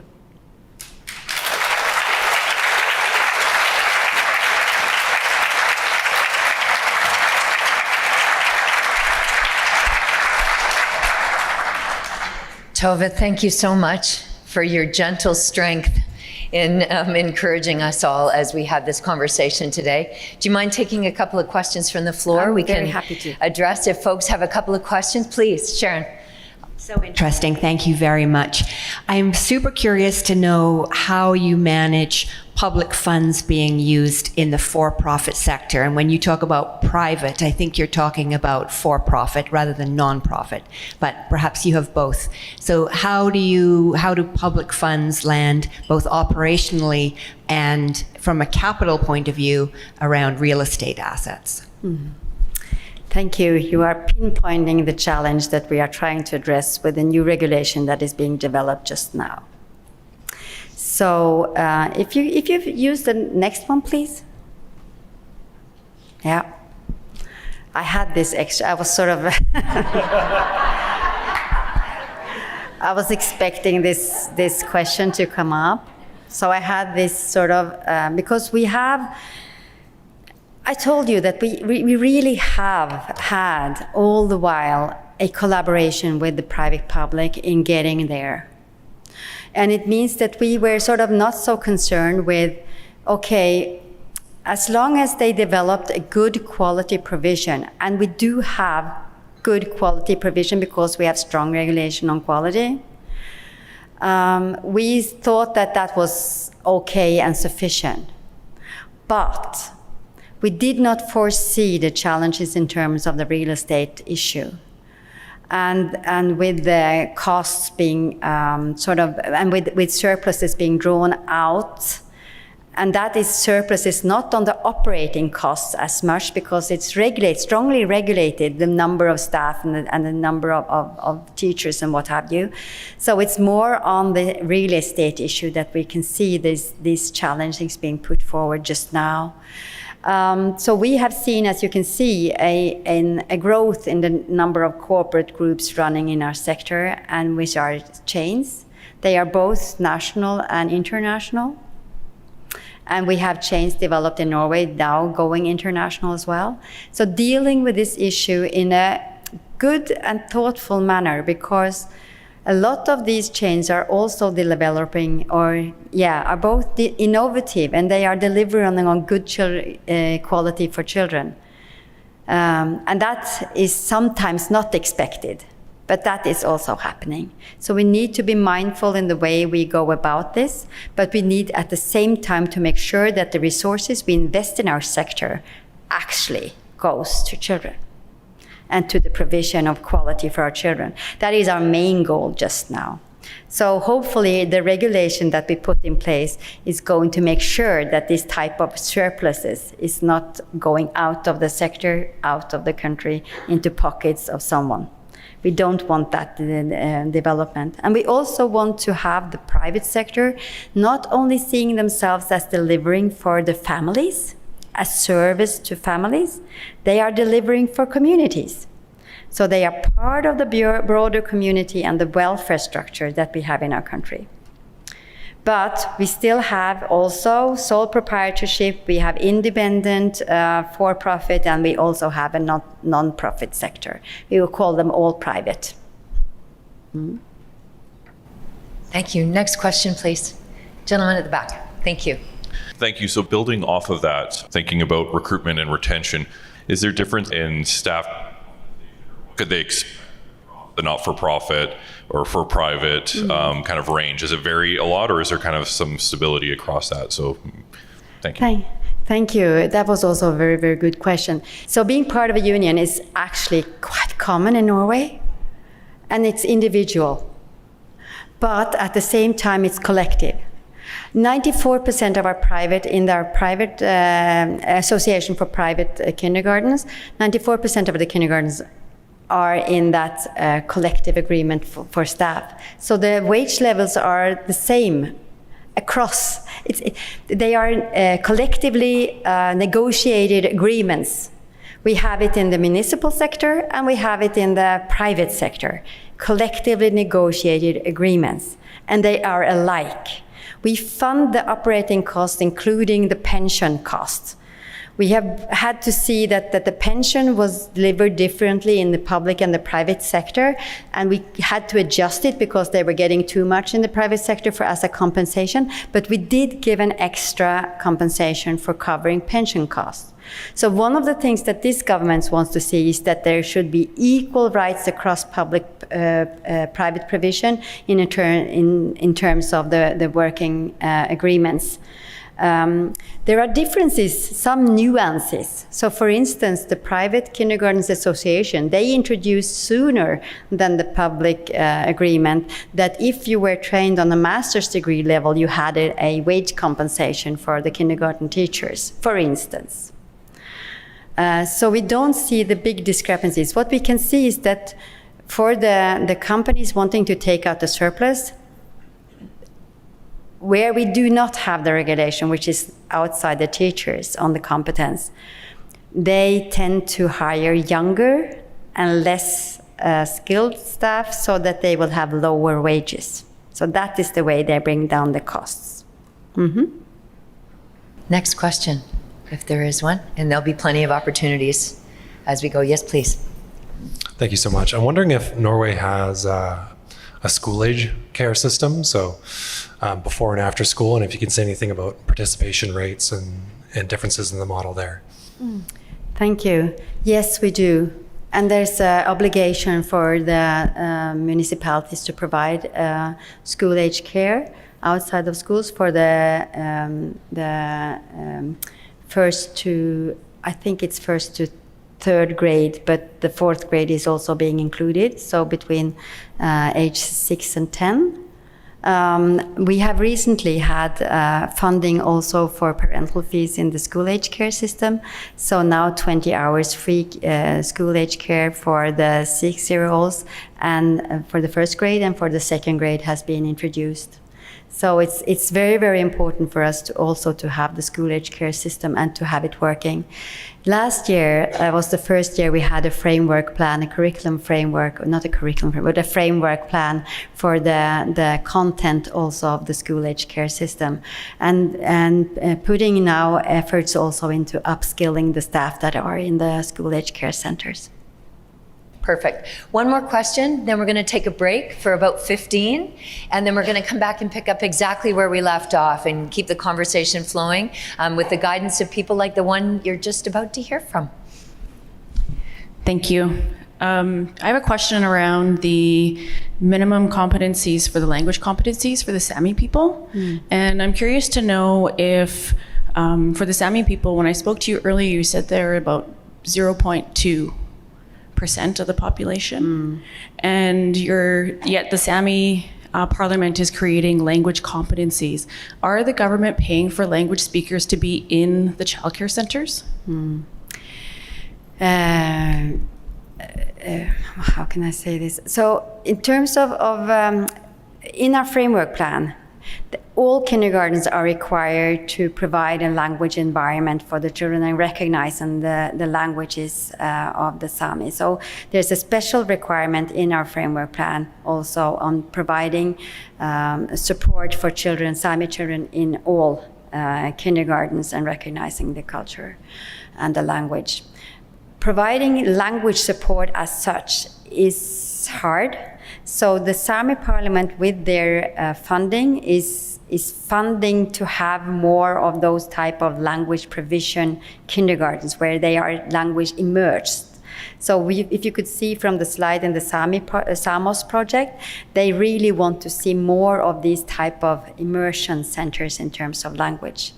At the same time, the municipalities can support language development in the centers, taking offset of the children that you have there and with what type of staff that you can have. So there's a kind of collaborative work in order to have a holistic provision and a good provision for the children wherever they are and wherever they live. At the same time, when we saw the evaluation from the implementation of the framework plan, this was one of the areas where they need to do more. So we are very eager now. We will have the final report. It's taken 5 years following the implementation of our new framework plan. So we will have the final report later this year, and we are eager to see how that challenge is being dealt with out in the municipalities. So thank you. Thank you very much. Thank you, Tova. Thank you very much for coming and spending time with us.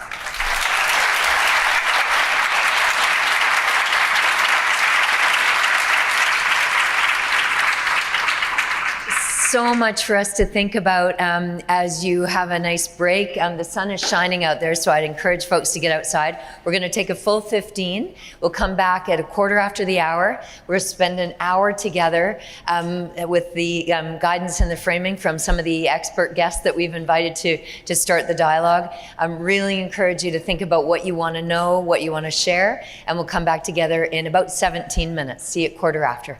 Thank you. Okay, I want to say thank you so much to everyone for really showing up today. To welcome our guest from Norway, who laid out in really thorough and thoughtful ways what they've been doing in Norway. They are significantly ahead of where we are in British Columbia, but they really sort of light the way for some of the things that we can think about going forward. And thank you so much for being so intentional about your listening and your engagement there. We want to make sure that your questions are answered throughout the day. So a lot of people came up during the break and they have very specific questions about how people get paid or where decisions get made or what the various sort of machinations are between people within the ministries and so on. These are all great questions and we're going to try to answer them.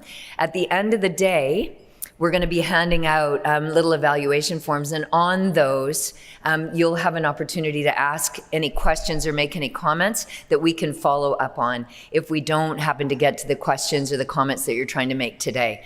And there's every likelihood that we're not going to be able to address every question or concern. So we really want to make sure that those are made available to you. If you need support, jotting down notes or whatever, we've got support people who can get to you and help you to make sure that those ideas are represented.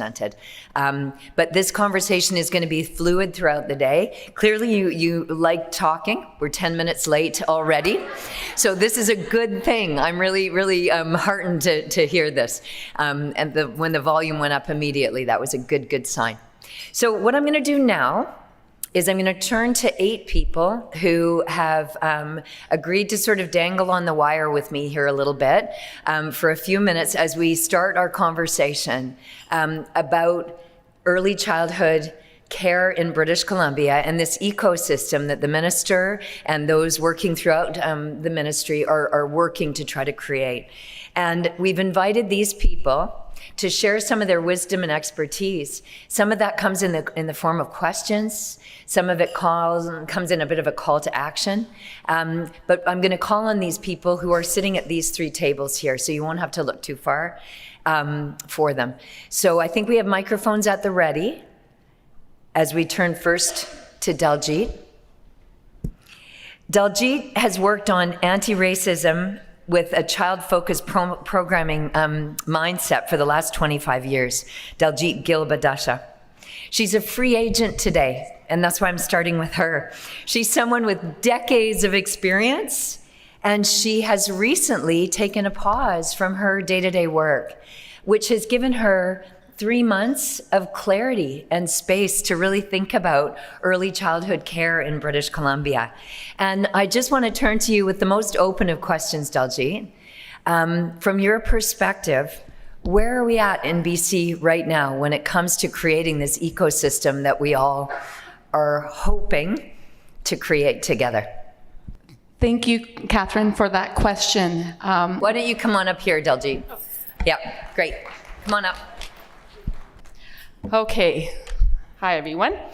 So I have been working in the local nonprofit sector and government sector in Surrey for over 20 years. I recently completed my doctoral work in multi-stakeholder collaboration in an early childhood program. Not childcare, but child learning. And there's some lessons from those environments that I wanted to share today that will help answer your question, Catherine. Working inside systems has given me a chance to understand where the policy gaps are and how we agitate systems from the inside out. Right now, because I'm not part of a system, what I'm saying is I'm an insider-outsider. So I get to see inside from the outside. And because I've moved from systems to systems over the years for organizations from nonprofit to local government and in academia, what I see is that it's helpful to look at the system inside as actors changing the system, and from the outside lens of how do we, inside a system, how do we change on the system. So we have many in this room who are working in the system, but working on the system. So that's two roles that we have when we're doing this work. And it's tiring work. It's work that requires us to have good perspectives and good peers and partnerships across our allies and our other organizations. In my doctoral work, I studied large and small nonprofit and government funders coming together to design and deliver an early childhood program. And I wanted to document the voices of the practitioners, the frontline managers trying to do this work, often at great peril from what their own organizations want them to do versus what the community group or the collaboration wants them to do, and the tensions those practitioners wrestle with in their day-to-day work. And what comes out of this work is that, and this is not going to be surprising, but I wanted to document it, relationships really matter. This is how we do good work together. It's relationship-based, it's nuanced, and having an emotional connection by telling stories compels people to come to our vision together so that we can make the change that is really hard and often intractable. It also means our work is personal. So those of us in this room today and the people that we support and serve, we do this work because we care deeply about children. And that also means we bring our own heart into the work and what I call and experience our own wounding in this work. So, which is why I'm now taking rest, because rest is also resistance, and it's a way to have perspective. So as actors working in the system, we are the ones who are holding up organizations, and we call them systems, and we make it seem as if it's someone else doing that work, but it's actually all of us together who are doing this work. And this was really obvious in working in Surrey for the last over 20 years. Oh, sorry, she's like faster. Wow, that was paragraph 1, Catherine. Sorry. Okay. In Surrey, we have been meeting together to understand, unpack, and advance change in our local ecosystem. I think at this stage, we have done what we can do as individuals and institutions to create the change by leveraging every government policy that's come out in the last few years. What I see now is that we have individuals and organizations that are really fatigued from the pandemic. Whether this is our frontline staff in programs with kids, the managers serving them, or the organizations now trying to meet all of their competing needs, housing, homelessness, everything else, it's all important. But we are fatigued, and without an actual infrastructure that's from the province that helps us with that roadmap, I think we're at risk of work starting to regress now as people are tired and trying to move forward. And of course, it's at risk of political agendas. So in reflecting on how we have been making advances in Surrey and the province, I would say, I know she's asking me to go faster, is that in my view, it's market-driven responses. It is not, as Tove said, it's not a public good response. There are some elements that are about building a public infrastructure, but we've been layering in policies that are all about responding to the market, providing staffing, resources, et cetera, training, and policies so parents pay less and less. At the same time, we are negotiating a new world of work for families who are working hybrid, remote, et cetera. So we have new challenges on our plate today that we have to consider. And we have the federal ELCC committee. So there's a lot of good movements across the province and nation as well. I'll finish by saying our policy windows are open and unfrozen. And this is when change happens. And so I would encourage all of us to look at what can we do now to build a policy system that works for kids, for us in Surrey and for our province together. Thank you. Thank you so much, Daljeet. Jane Beach has been at this work for the last 44 years. Currently, she's on STETS Canada's Expert Advisory Committee on Early Learning and Childcare. Just home from a big trip to Newfoundland and Labrador, where she was sort of looking at policy and implementation in the childcare system. And I really want to turn to Jane for her view on where we're at in BC in relation to what's going on in the country and sort of where she sees our energy needed as we go forward. So Jane, over to you. Okay, thanks everybody. It's great to be here and see so many interested people in attendance today. Just made a few notes so I don't forget things. And I want to start out by saying this is my opinion from the work I've done over the years. I'm not representing any organization. These are strictly my perspectives from having worked in government and outside government for many years. So I'd like to start out with what do I think the strengths in BC right now? And sort of historically going forward, and I guess chronological order. First of all, we have some very strong early learning and childcare organizations out in the community that really push the agenda forward, keep the government's feet to the fire. So the Coalition of Childcare Advocates, ECEBC, have been really critical in moving our agenda forward. BC is the only province that has an Aboriginal Childcare Society, and Métis Nation BC has more recently come onto the stage in a big way to ensure the needs of Métis families are recognized. BC was the first province to make a commitment to universal childcare. I think we have a really excellent early learning framework that I'd like to see it mandatory everywhere, but it's a great framework. Significant public funding for capital development, which most provinces do not have. The move to the Ministry of Education, while a number of other provinces have done that, I think it was a really important move. Collaborating with the Union of BC Municipalities to provide funding for needs assessment and community planning, I think has been a really good move. And a very small but steady increase in publicly delivered childcare programs. So by municipalities, by school boards, and by some post-secondary institutions that directly operate childcare programs. And of course, most recently, fee reductions for parents. So I think those are all things that are standing us in good stead. What I'd like to say about where I think we should pay attention is that if we want to have quality childcare, we need to have a quality system. And I don't think we talk enough about the infrastructure that's needed to support the workforce, to support communities. And even though there are many initiatives out there, I think we have yet to transform into system thinking, that it's still very much a market-driven approach. There's all this money available, but it's up to community groups to come forward and apply for money to build childcare. So distribution is not being developed in an equitable manner. And I'd like to, maybe this is really provocative and nobody else agrees with this, but the notion that communities know best and communities know what's needed, that may be the case in some communities, but I think it's kind of deflecting responsibility onto communities that the provincial government needs to take a greater role in ensuring there's the infrastructure out there to have planned targets and timetables, some kind of infrastructure, closer collaboration with the school system. There are a lot of strengths in both the early childhood sector and the school sector, and I think closer collaboration would really help.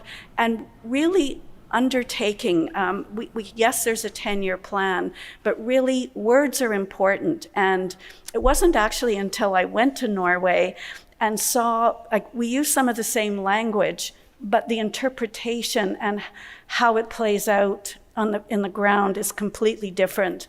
That we're not yet very nuanced about when we're talking about, we need a strong workforce. We talk about quality, but we don't really have a defined, even who's childcare for? Is it for supporting labor force attachment? Is it for children? Is it for employers? Whose needs take precedent? Who needs childcare? Who has access? And who is actually using it? And I think those discussions need to be had in a much more transparent way.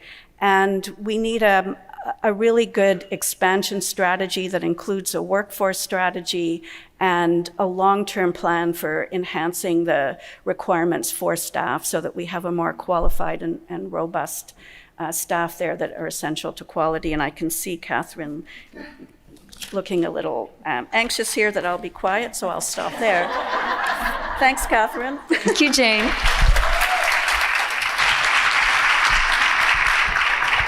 So it is my pleasure now to introduce Sue Sterling-Burr, the Vice President of Students at the Nicola Valley Institute of Technology. She's a member of the Netleka Kapmuks. Okay, and Stolo Nations. Her specialty is early childhood social work and issues of disability. Sue, for your perspective, where are we at with regard to reconciliation, inclusion, and community reflection when it comes to providing appropriate childcare here in British Columbia? Kuksham, Catherine. Thank you for inviting me to do this important work here today, and I thank the Musqueam, Squamish, and Tsleil-Waututh Nations for allowing us to do this important work. So I'm going to begin with the facts of British Columbia, Indigenous people here in BC. We have over 200,000 Indigenous people who live in BC, which is approximately 6% of our population. That includes 200 unique First Nations bands, urban Aboriginal, and the Métis Nation. If you put that into perspective, there are 30 distinct language groups across this province for Indigenous languages. In regards to inclusion for Indigenous peoples, I think that we need to really focus on the self-determination of Indigenous people, our inherent rights of being able to make decisions on what is best for our children. In regards to disability and inclusion, within BC, 24% of our British Columbia population are living with a disability. For Indigenous people in BC, it's 34.1%, with Métis people being 30.9%. If we put that into perspective, that's 1 in 3 Indigenous people are living with a disability. And if you reframe that and think of the children that you're serving within your childcare centers, your daycares, your preschools, your Head Start programs, and we try to think of how are we addressing those needs for inclusivity. It's not just about having early childhood education and special needs and having specifically trained ECE practitioners and supported child development workers and workers who work specifically for inclusion. It's about ensuring that our childcare centers are inclusive for all. It's looking at equity, it's looking at diversity, it's looking at inclusion. But it's also ensuring for Indigenous children in BC that we're providing access and inclusion of their culture and their language. And that can be really distinct for every single community because we have massive amounts of communities that are providing supports in rural and remote territories in BC. And those need to be really based on the First Nations, the urban agencies, the Métis Nation populations that are within those specific communities. I'm going to finish off with saying around reconciliation. Here in BC, we have the Declaration of Rights of Indigenous People. And I'm going to leave you with a question on how is it that you are incorporating DRIPA acts, all of the articles for self-determination, for access to culture and language for Indigenous peoples in BC into your policies and the services that you're providing for Indigenous children. Thank you. Thank you.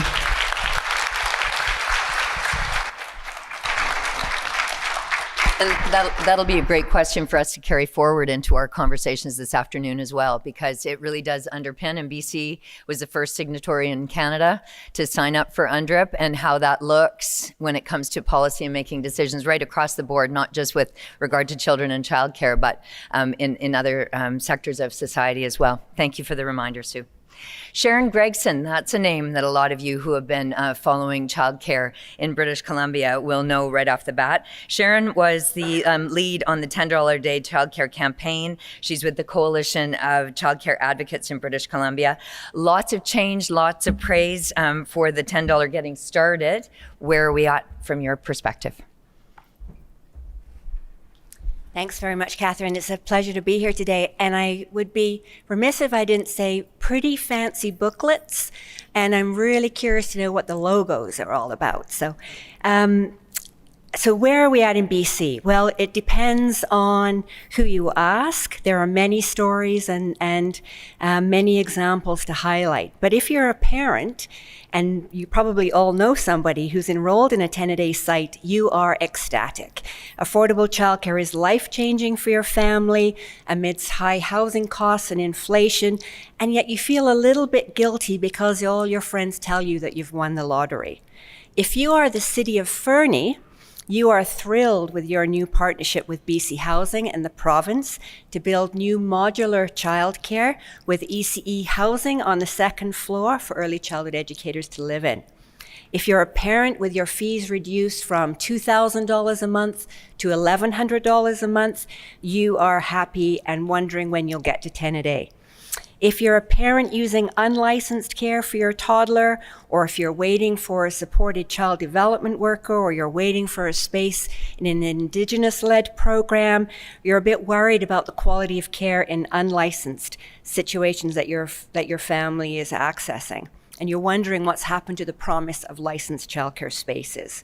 If you're an operator of a 10-a-day site struggling to make your budget work, and you've been told by ministry staff to extra bill parents for food in your program, you're wondering what's happened to your high hopes of being a 10-a-day site.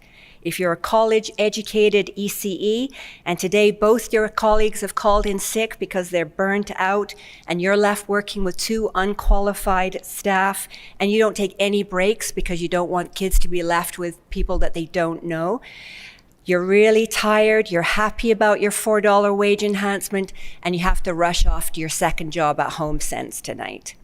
If you're an ECE student, you're super thankful for the bursary you were able to access, unless you're an immigrant or refugee, not able to put the money up front and then wait for the bursary to be reimbursed.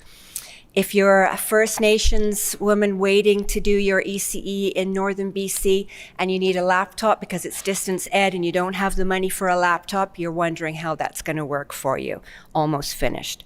If you're one of the tens of thousands, and I do mean tens of thousands of British Columbians who signed the petition to support 10-a-day childcare in this province, and you voted for politicians to deliver on 10-a-day childcare and the system that supports 10-a-day childcare, you celebrate the measurable progress that's been made in this province from 2018 to 2021, and you're really aware of how much more there is to do.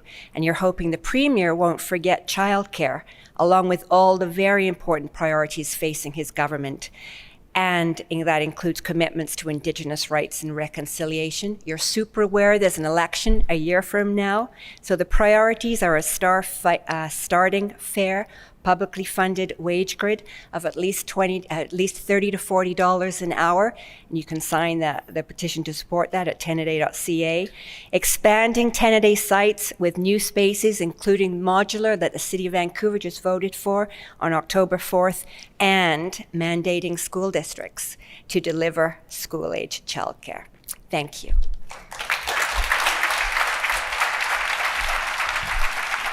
Thank you so much. Thanks so much, Sharon. I knew you'd find a way to slide it in there, and you did. Thank you very, very much. Karen Isaac is our next presenter. Karen is Mi'kmaq from the Gaspé in Quebec. But for more than 20 years, she's worked with Indigenous organizations nationally and provincially. She's been the executive director of the BC Aboriginal Child Care Society for quite some time. Karen is someone who's invested in the inclusion of Indigenous kids, in culture and language and geography. Where do you see the question of self-determination and leadership from Indigenous communities when it comes to early childhood care? Thank you for the introduction. I too would first like to acknowledge that we are meeting here on shared unceded territory of the Musqueam, Squamish, and Tsleil-Waututh people. I'm losing my voice because I've been sick for a little while, so bear with me. I guess I just wanted to pick up on, not to be provocative, but I really would like to talk about what reconciliation really means, especially in this context, and especially we have an audience, we have a gathering of people here that are very influential in this work.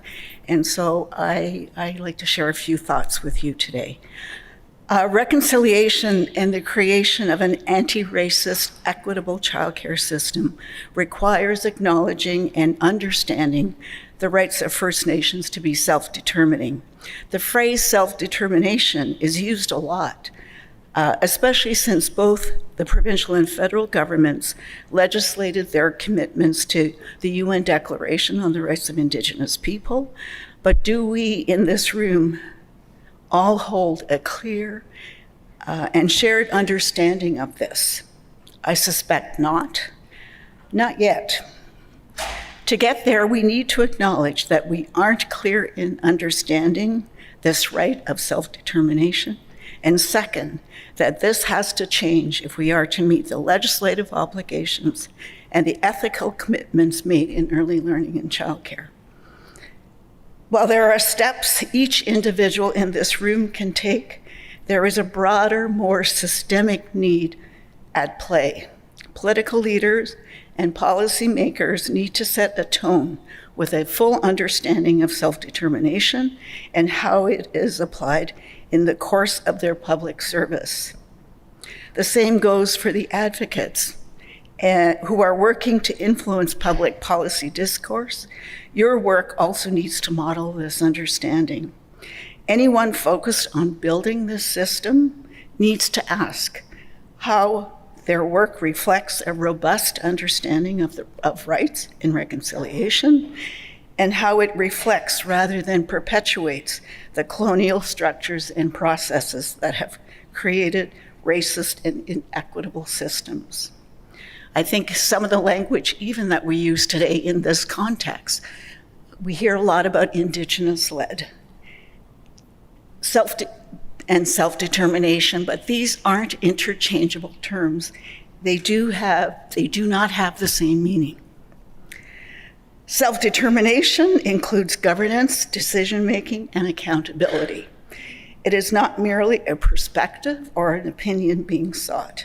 This is why my agency, along with the First Nations leadership of British Columbia, have spent the last few years lobbying for and working with the governments of Canada and British Columbia to establish in British Columbia a tripartite memorandum of understanding, which will bring key leadership to the table, including our community, our leaders, to really engage in nation-to-nation discussions about what are our priorities for early learning and where we need to make that change.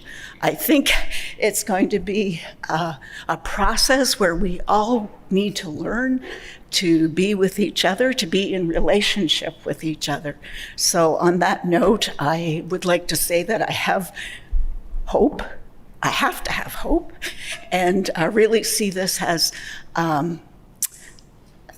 the only way we can really resolve some of these key questions. And I think we have to do that in collaboration and partnerships with Canada and British Columbia and with communities and community groups and the sector.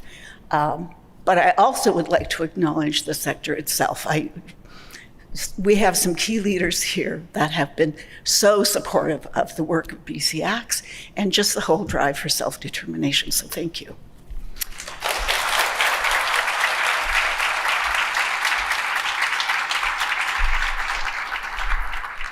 Thank you so much, Karen. Sue Irwin is with ECBC. The acronyms that you all fire around without, I needed a flow chart to figure out who people were just to keep up. Sue is with the Early Childhood Educators of British Columbia. She's the Director of Operations and Programming. Her focus over the last couple of decades of work has been around leadership and creating healthy communities by a deep belief in continuous learning and thinking about ways in which professionalism is played out in these spaces where children are being taught and where people are being trained to do the teaching. She's also really focused on recognition of people and their particular kinds of expertise. So Sue, as you step forward, what are you thinking about in listening to your colleagues? Where are we at in British Columbia? Very briefly, please. Thank you. I was crossing things off as we went, so I'll be as quick as I can. I'd like to also humbly start acknowledging the Musqueam, Squamish, and Tsleil-Waututh nations that I'm on. I am an uninvited guest, and my son and I, every morning we run the puppy, and we enjoy these beautiful lands. I'm very lucky and generously gifted my friend at Tsleil-Waututh Nation, Pepper, who said it's okay to mention her. She's teaching me about their holistic vision, one that seeks balance of ethical growth and values. I think this is a perspective that we all need to embrace. Embracing it comes with listening and forming relationships. So I come to you today as a co-constructor, not as an expert. I endeavor to live well alongside you as a beaver. Thank you, Shane. So the Early Childhood Educators of BC, our lens, where are we now? In BC, we truly are at a pivotal time, which we're hearing from everybody today. We've seen incredible investments in the early years and some huge shifts in acknowledging early childhood educators, not only as an essential economic service, but recognized for the complex work supporting children, families, and communities in the 21st century. Now we have to collectively push further, building solid components of a childcare system, including such things as a wage grid and quality conditions and environments for all. We're blessed to have rich data. Jane is the data expert. We know from preliminary stats, the Sector Labor Market Project is telling us that up to 45% of surveyed childcare employers are losing more staff than they can hire. We're learning that 27% of employers are refusing children due to a lack of qualified staff. While the wage enhancements are improving satisfaction with income, low pay is still the top reason for leaving the sector. In contrast, and not surprisingly to this room, early childhood professionals are reporting high satisfaction in their work itself, their relationships with children, families, and coworkers. Let's now reflect that high value, use the research, take lessons learned, and create a quality system that retains certified educators. It's worth quickly noting the positive initiatives that are already implemented in BC.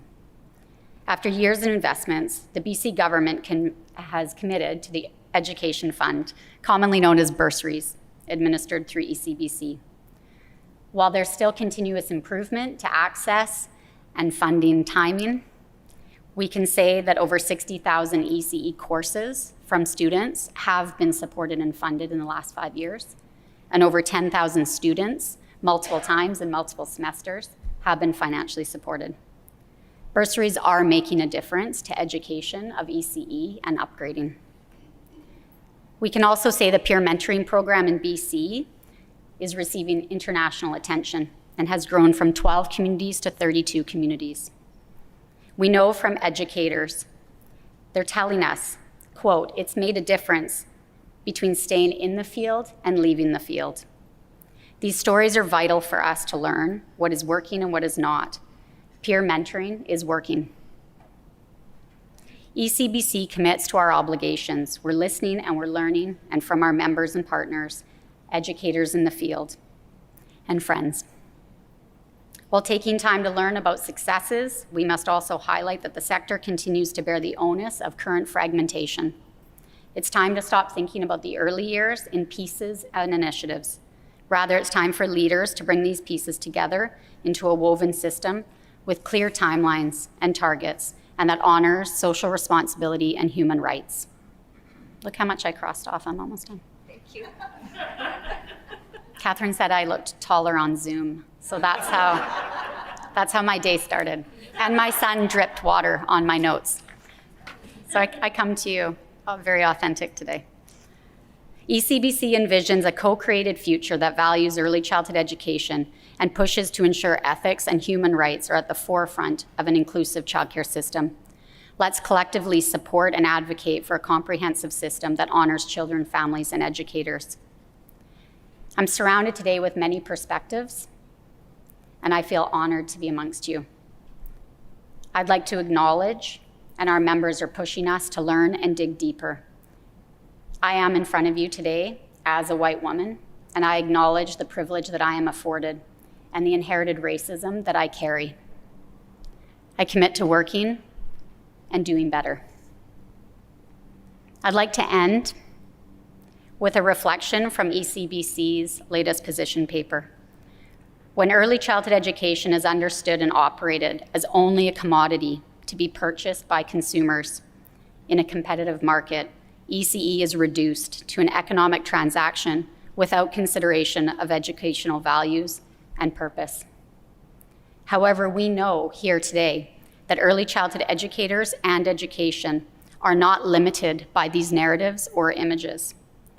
Our hope at ECBC is that everyone here today engages in conversation and relationship with us to further your unique role with leaders in shifting this narrative of the early childhood educator to reflect accurately the complex pedagogical work and huge responsibility that we carry.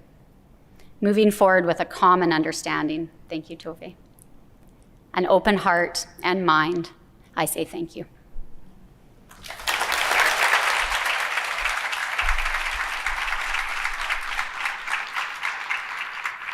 Thank you so much, Sue.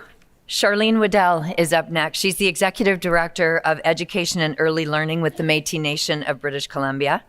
They have 9 sites that they're working on right now across British Columbia, looking to improve and enhance the provision of care. So far, only 2 of them are actually underway because life's going on and there's a lot of complexity to all of this. So Charlene, from where you sit, what is working and what do we need to focus on? Thank you, Catherine. Catherine did not comment on my height. I think it's quite clear when you're in a Zoom meeting that I'm 5 feet tall or less. You're a lot taller from this Oh, look at that. I'm going to try to be quick. There's so much to say, and I'm so honored to be here with all of you today. It really kind of feels like a reunion, actually, and walking past everybody, and it's funny when you look at people and think, have we met in person, or has it only been by Zoom all these years? So nice to be here with all of you. I really want to start off by saying how much MNBC values our partnerships with all of you. We couldn't do the work without any of you, and our relationships with both the provincial and federal funders has been so well received, and we are so appreciative of that. We have made huge strides, and we have a long way to go, and again, we really can't do it without all of you. The Childcare BC plan specifies that Indigenous children and families are to have full access to all childcare system enhancements, and that government has an obligation to ensure Indigenous children, families, and communities have access to childcare that meets their specific needs. To do this work, the integration and enhancement of Métis culture and its valuable ways of knowing and being and doing in the world relies on the development of future generations of confident, culturally rooted Métis people. This starts with ensuring Métis families have easy access to high quality, culturally relevant early learning and childcare programs and services, which are situated with a continuum of supports aimed at generating individual, family, and community well-being. MNBC has done significant work engaging with our parents, their guardians, children, our educators, post-secondary institutions, and in general, we've really found that our Métis families continue to face impediments in accessing early learning and childcare, really specifically to accessing early learning and childcare in which they feel like they belong. And so that is so much of the work that we are doing currently within MNBC, is to creating those spaces where our families and children have a place that they feel safe, that they feel welcome, and that they really do belong. There's been significant recent provincial investments into wage support, and the other challenge we're seeing, as which many of you have talked about, is there continues to be these challenges with our recruitment and retention. And we are working very hard to ensure that we are recruiting and retaining individuals, not only Métis individuals. The majority of our children are accessing mainstream childcare programs or attending Aboriginal Head Starts. As Catherine said, we are in the works of several childcare programs, and we are very excited. In closing, I do want to share that for our Métis families, we really must look at early learning and childcare needs to be dealt in a holistic way. It's not enough, and what we've recognized is that it truly is not enough. We need to broadly acknowledge the social determinants of health, including acting on housing issues, food insecurities, education, and healthcare. Including Métis content in the early learning and childcare education system is authentic and respectful ways promoting cultural wellness for Métis students and helping address Canadians' general lack and knowledge about Métis people. Our trusting and open relationships take time to develop, and this does not always align with predetermined timelines. Our engagement needs to provide a holistic Métis worldview. Conversations around early learning and childcare cannot be separated from the broader conversations around nationhood and self-determination. Continued engagement with the Métis Nation is required to explore the proposed approaches and strategies to support our self-determination and jurisdiction over care. It is what our children deserve. Thank you.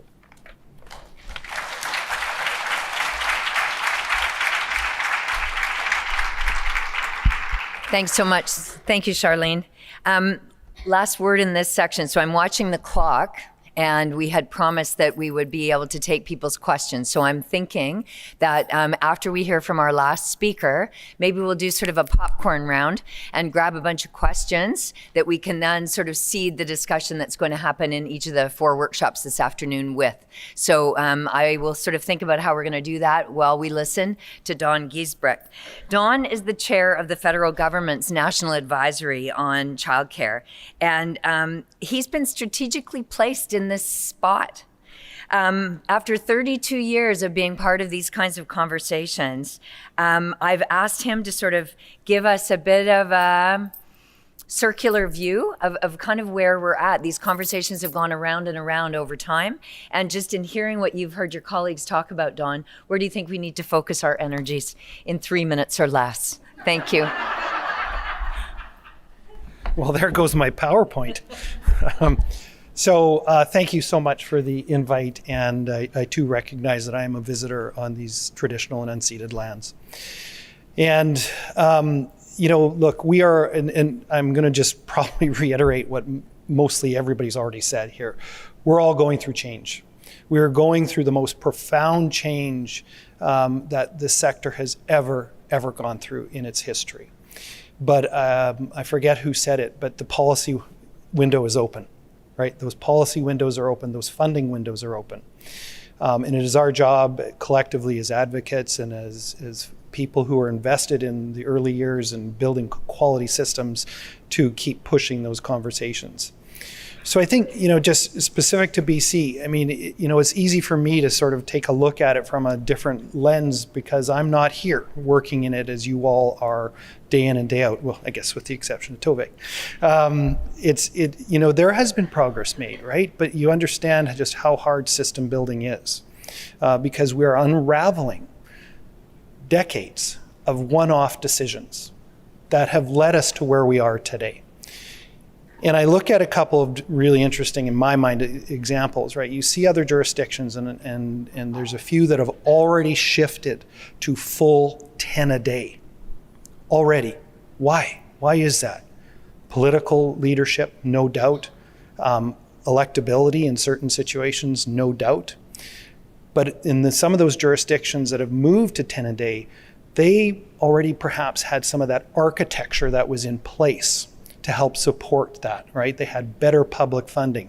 They had caps on fees. In other words, it wasn't as market driven, perhaps, as what BC has been. So it's a harder thing to bring down to get to 10 a day, but it has to happen, right? BC has a commitment to move to full 10 a day. But you're realizing how hard it is to bring in affordability for families when we started down that path, for sure. And of course, again, amplifying everything that you've all said, it's about the workforce. It has to be about the workforce. I think the minister said it this morning, right? I was encouraged to hear that, just regarding, you can't just build a space for the sake of a space. You have to have the ECE ready to go, not the other way around, right? And we're seeing again how hard that is, and we have to again rethink. How are we educating ECEs? What are those opportunities? What are those barriers? I think Sue was talking to it in her comments just moments ago. And there are jurisdictions that have done some really interesting, and as much as I hate the word innovative, but some really interesting and creative things with regards to breaking down those barriers to pathways to education. But make no mistake, it starts with and ends with compensation and benefits. As Sharon went through, as you all have to know this so well, we cannot attract and hold people in this sector without really good compensation, fair compensation, equitable compensation. And you think, look to neighbors to the east, Manitoba has a formal pension plan for its sector. PEI just announced a pension plan for mandatory pension plan for its sector, right? Those are the pieces that go into supporting and building a high quality workforce. Many other pieces, of course, but it starts right there. And that's a real pressing challenge, not just here, but across Canada, is to make sure that we are looking after people in that way. And of course, one last thing I'll share, or that I want to share, is, and because this is a theme across Canada, and that is inclusivity, which we heard about from others as well. The challenge of making sure that early learning and care is accessible to all, and that we have funding and supports in place to support all, no matter where they are, from the smallest, most remote communities to urban centers like Vancouver, Toronto, etc. It's that simple and that hard. Right, Tove, you've gone through it, and thank you for your words today. They were incredibly inspiring and encouraging, but knowing that you've broken through some of those barriers, lots for us to learn. Anyways, thank you.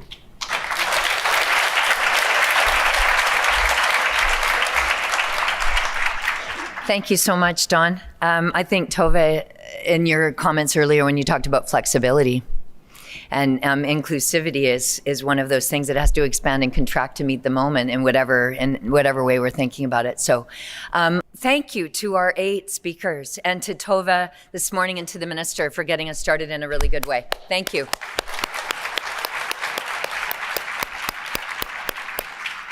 And thoughts and hopes to Devinder. We have not got an update yet, but we're going to check up on her as soon as we break. So we'll double back and let you know how she's doing.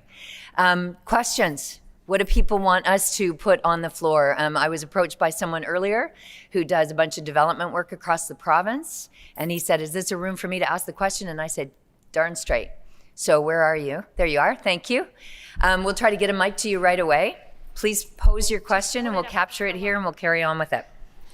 Hello, from Westcor Lands, working all over the province.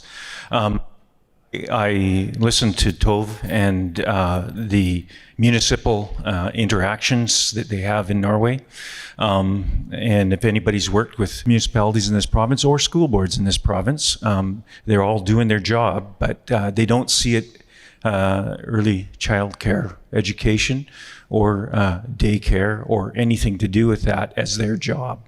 And they don't see it as their risk. How are we going to change that? Okay, great question. Thank you very much. Who's next?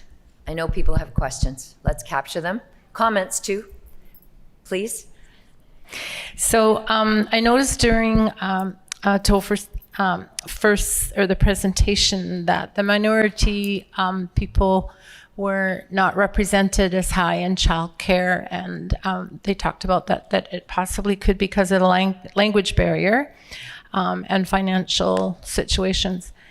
I would say that as an Indigenous leader in British Columbia for Métis Nation BC, I think we have the same kind of situation here for Indigenous children. And I think it's because of a couple things. We don't see ourselves in some of the places where there's childcare. I think it's one of the most important things, and I'll try to be really quick, but as I wasn't successful in the education system, period. I'm probably the least formally educated people in this room. And I'm proud of it because it's actually made me who I am. And the reason why I fight so hard to make sure that it changes for the children, particularly my grandchildren and hopefully someday grandchildren, great-grandchildren. But I think we need to see ourselves in the school system. And that means that we need to see ourselves as teachers, as the support workers, as every position in education from the bottom all the way up. And that's something that I think we need to work harder at. I absolutely adore hearing the words today that our First Nations people were acknowledged. I heard somebody say feelings. That was an elder teaching that if you feel, you remember. And so when I look at that video and I see those children playing, they're feeling. That's why they remember it, and that's why they're doing so well. But some of the words that we're hearing today are words that need to continue. And we really do need to take it into our heart that it is about the child. And just not give it lip service, but actually start providing those opportunities. Okay. Thank you very much.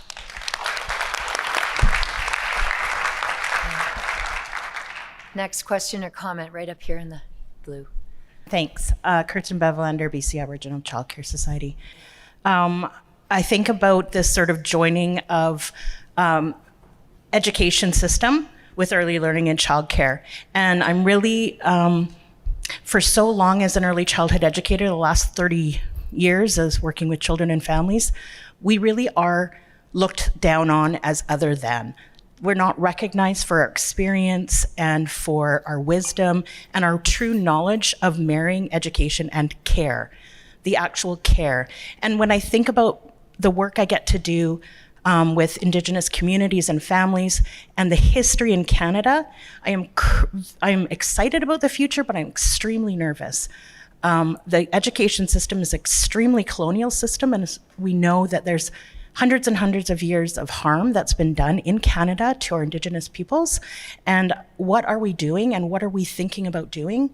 And in order to preserve this combination so that we're really looking at early learning and childcare as unique and distinct and important and knowledgeable and not just sucked up by a bigger system.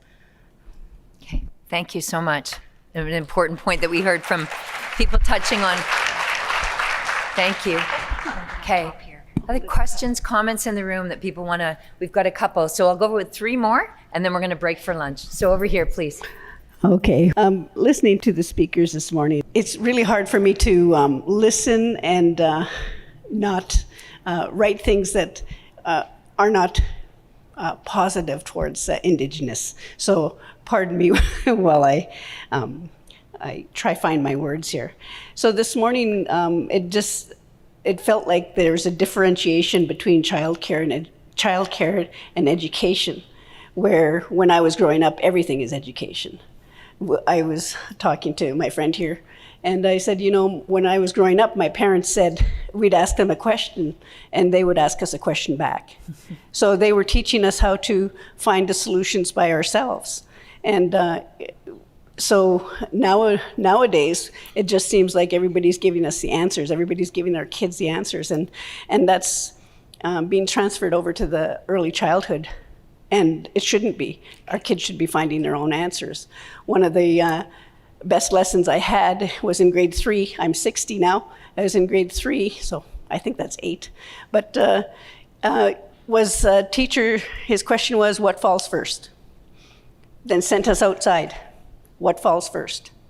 And we spent hours outside trying to figure out what falls first. Of course, it's the heavy things fall first, right? And that is stuck in my head since I was 8 years old. So we're taking away the other issue I had is taking away the ability for economic development for our people that want home, do the home childcare. And it just seems like that's a concern for me because a lot of our parents on our Indigenous reserves have home childcare. And by doing these programs in the schools, where unfortunately, because we're remote, a lot of our parents can't even reach them without proper busing, etc.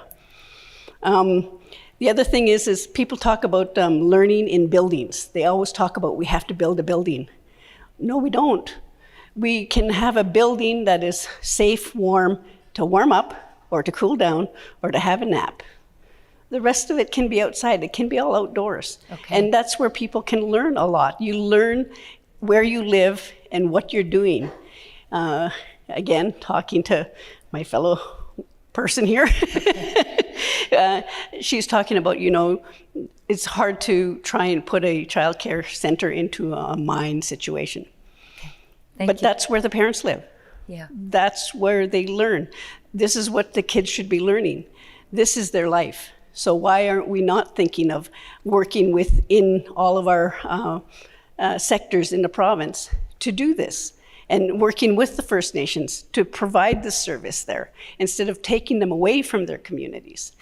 It's an important question. Thank you. Thank you so much. Thank you. I know there's lots more, but we'll stop there. We'll bring them into the workshop if that's okay. But thank you so much for laying these out. They're really important questions. And it really is about sort of reflecting the communities you're meant to be serving and that self-determination of what is the appropriate way to do it. So thank you so much for underscoring that. 2 more questions at the back of the room, and then we'll go to our lunch break. Thank you. I really want to build off of a few questions, particularly one of the first questions around school districts and local government, which just really makes me think in general, I think we're a very siloed sector because we are cross-ministerial, we have service boundaries, political boundaries that do not match up, so it just creates a really fractured and siloed. And really, I think I want to go back to what Daljeet spoke about is relationships. Where are we putting money, resources, time? Even I feel like we're rushed in having this conversation. We need time to be talking, to be networking, to be building relationships. And I think that for me is going to be really key in how do we do this in a meaningful way. And I do want to build off of the focus of inclusion because I also see some market-driven, in my interpretation, market-driven approaches such as the provincial nominee program. And when we talk about accessibility and safety and human rights, that also means for the worker, for the employee, that we're not just putting people in situations where they have no support, that the programs, whether provincial, at the local community level, are actually fully developed to wholly protect and uphold the rights for all of the humans, not just the child. They're very important, but also the employees, because I feel very concerned that when we're looking at this, that we're not actually looking at this from the rights of everyone. Right. Thank you very much. That might be our last question for this section. Today is about relationship building, just to sort of underscore the importance of that. So the way that the afternoon is structured is that you'll have a nice time to sort of relax and be together and have some lunch and have something to eat and talk about in a more casual way. Then we're going to go into breakout groups. Each of you will have an opportunity to go into 2 of the different breakout groups, and you'll have the opportunity to meet with some of the people who have presented here today. They'll be talking about what's going on from their perspectives. You'll be able to address questions together to talk about what's going on, What do we need to be thinking about together as we build these relationships and start to build a system that better reflects an approach to Indigenous people, being a more inclusive system, a system that is more appropriate to communities far and wide? And then what do you think we need to be doing in terms of strategic planning as a community of people, as we give our minister some ideas about what she might want to think about going forward? So it's an afternoon of listening to one another. We're going to break now. Enjoy the 45-minute lunch. We will get your attention when it's time to go to the workshops. And if anyone has questions that are lingering, I'll just wait at the front and I'll collect them and make sure that they get into the hands of the right people. Thank you so much for your attention and your listening this morning. Off to part 2. Thank you.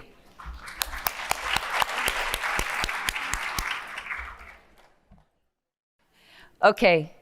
The minister has childcare to attend to.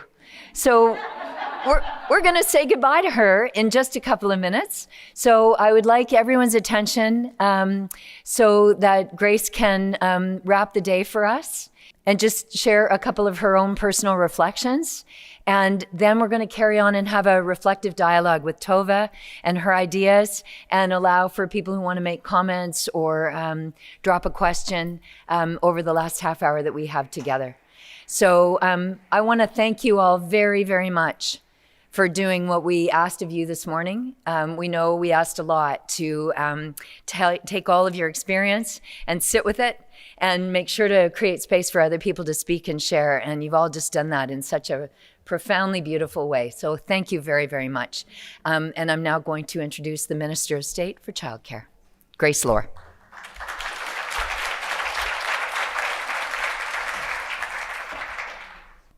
Thank you, folks. And yes, I have to get home to my own babies at some point in Victoria, but I'm going to take a photo of the room if that's okay with you. Okay. Thank you. It really has been such an incredible day. I have been reflecting how I often do a lot of talking when I'm not the most interesting or the most knowledgeable person in the room. And so the chance to sit in the back of your breakout groups and to listen, lurk and write notes is a real gift. So I have some reflections to share, but just want to offer some reassurance that I'm not the only one taking information away. A whole team here today writing notes and finding ways to bring this into our work on the policy side and to me. I want to thank, although I don't think he's here anymore, Shane just once more, and for inspiring me to plan to continue to be a busy beaver, but also think about adapting to the ecosystem that adapts or that we have changed. I want to thank the Childcare Division, the Childcare Division engagement team in particular, but there are other folks here as well for the hard work in organizing this summit and supporting the conversations. Kate Patrick, Sam Newton, Fiona Way, Bree, McCluskey, am I doing that right, Brie? Okay. Kira Reynolds, Shannon Renault, Esmirit, and Eric Ortiz, who hand designed the package, by the way. And also just really want to recognize Brie and Esmirit in particular. You were all very flexible in finding and getting to this new location, but this team had to get a new one the day before. So, yeah.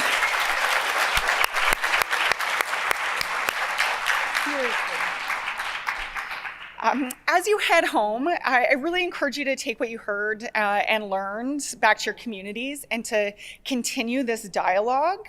I certainly know that I will. Now you're going to get the unscripted part, which looks like this.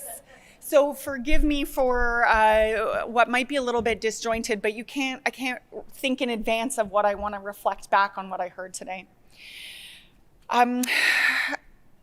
In the presentation we heard from Tove this morning, I recognized, and through that reflection, that mirror, steps that we have already taken, that we've taken since the start of Childcare BC. I also recognize challenges that we're facing that were faced along the way in Norway. And I think that that's a really useful exercise, both steps we've taken, but also the challenges makes us feel a little less alone, and maybe that we can work through these and continue the work. I also saw some inspiration of where we need to go, how we're building and creating a childcare system, how we're moving out of and away from those market-driven solutions and towards care and education. I heard from you today the concerns about the market dynamics that exist. That is work for us to undertake to meet and focus on care and education and community need. That is an ongoing work. And I thank you for working in partnership while we do this and while we do this heavy lifting together. We've got a lot of ground to make up, crawling out of a hole on wages and compensation, catching up on building spaces and publicly funding childcare. And as we do this, we're not only catching up for lost time, but looking to lift up and value childcare and build the infrastructure that ecosystem needs around it. Today I heard about the importance of curriculum and the early learning framework and the Indigenous and First Nations early learning framework and the Métis early learning framework and making those actionable. I heard about the importance of pedagogy around inclusion, but not just around inclusion, but as pedagogy as a part of how we think about inclusion. I heard about the impacts of historically undervaluing this work that is done disproportionately, even with significant effort, by women, and that requires us focusing on wages and compensation, education, professional development, and the ways in which burnout and fatigue are present as we do this work, and to be mindful of that as we do this work. I heard about exciting work happening in and with school district partners. I also heard about how that's uneven across the province, and there's learning for us to do there. I heard about the importance of bridging childcare and education, really maturing and bringing together these now that we're in the ministry, but also of the uniqueness and the importance of early learning years, and of being mindful of not folding it into a bigger system, particularly mindful of the ways in which that bigger system has historically caused a lot of harm, and the questions around safety in those spaces. I heard about the importance of relationships over and over. I heard about it in relation to the children that you care for. I heard about it in relationship with partnerships, in connection with school districts and their partner providers, with the business community, with each other, with the ministry, the importance of relationships in those partnerships. I heard about it in training and educating new ECEs and how important that relationship is in an ongoing way. Underpinning all of this, the reminder of a robust understanding of reconciliation and what self-determination means in the context of childcare. I want to maybe just end on a reflection, just back to Tove's presentation and the phrase educare. I love it, right? We are talking about care and education. I'm also was struck by the phrase curiosity as a driver for change. I think not only is it a driver for change, it's a driver for change that sticks, that is sustainable, that meets community need. So I encourage you to take that curiosity with you from here to continue to build those relationships. I heard about how there were folks who had relationships or conversations with folks who aren't normally at these types of conversations. So that's really encouraging to me too. This work is having an impact in communities and on people now. The $10 a day spaces, the families that are saving $900 every single month, that is game changing for families. The increase of wages through the wage enhancement with more work to do, but those wage enhancements are impacting educators and their families. the new spaces that are coming to meet family needs, the new Aboriginal Head Start spaces, the work of Métis Nation BC to build spaces, those are having an impact in community now. The work around co-developing regulation and legislation, moving towards tripartite, this is an ongoing project. This is ongoing work, and thank you for the chance to listen to you and learn from you today. I want to commit to in an ongoing way that I take seriously the importance of that conviction of what we can build together, the ways in which the things we're already doing are changing families' lives, are serving kids. And a commitment to this, the conviction, and a commitment to the commitment, I guess, not to get too circular there, but just holding on to some of those things that Tove framed to us as measures of success. So with gratitude for your ongoing partnership and the way that you meet community need, support the work that we're doing, lift up kids, have them at the center, and are really changing lives and community. I look forward to this ongoing work, and thank you for today.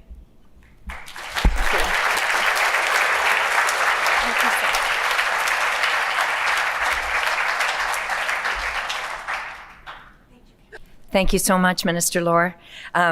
We have these tidy little pieces of paper that all of you have in your packages to put notes in and sort of takeaways. And I just want to point out how committed everybody is. I have got so many pieces of scrap paper that is on my desk, tucked in, people writing on napkins, people sort of borrowing paper, pulling things out of their notebooks. So we really are going to give the minister and the staff that she's working with all kinds of ideas going forward. And we'll look forward to seeing what they do with some of these ideas that you've been able to generate. Safe travels, Minister. Thank you so much for being with us today.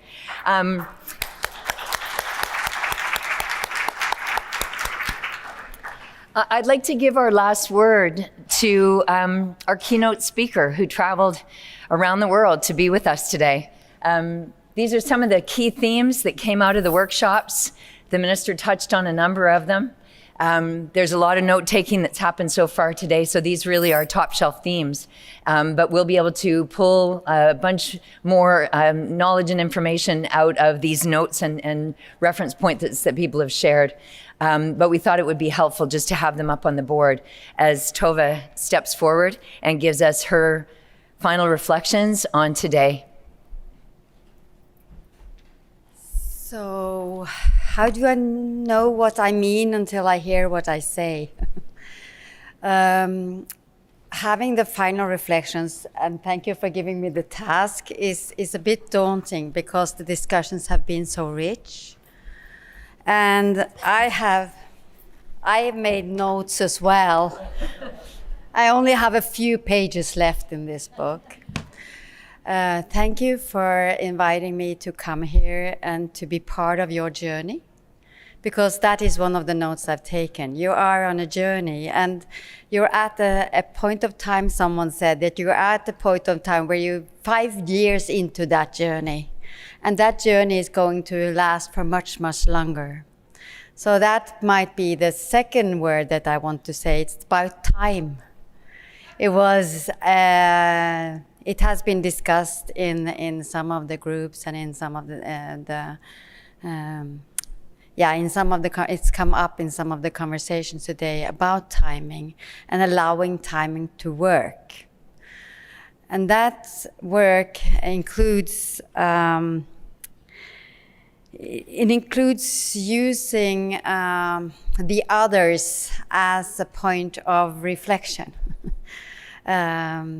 It's about that idea of curiosity, someone said. So if we are to reconcile, if we are to sort of start working together, then it is about being curious about the other and about how we can create something new together. And perhaps this is at the point of time where you need to create something new. You need to have that new impetus because you've done so many things, coming so far. And now you're at a kind of a stage where you need to sort of push it even further. And I think that what has come up today, and this is reflected in your minister's speech, is that she has a lot of things to take home in in creating a new type of stepping stone for where you want to move further. It takes a village to raise a child, and you are part of that bigger village.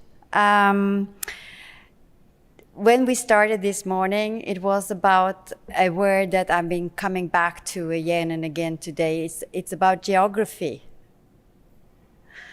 And it's also about the word private. Because geography is linked to community. And I think that what you are creating is communities. Communities of children. You are creating communities that acknowledge that children needs to be part of it and that they are part of the bigger picture, not a private concern for parents alone, but a part of what the community policies need to take care of. So community is also part of the things that should be take home today.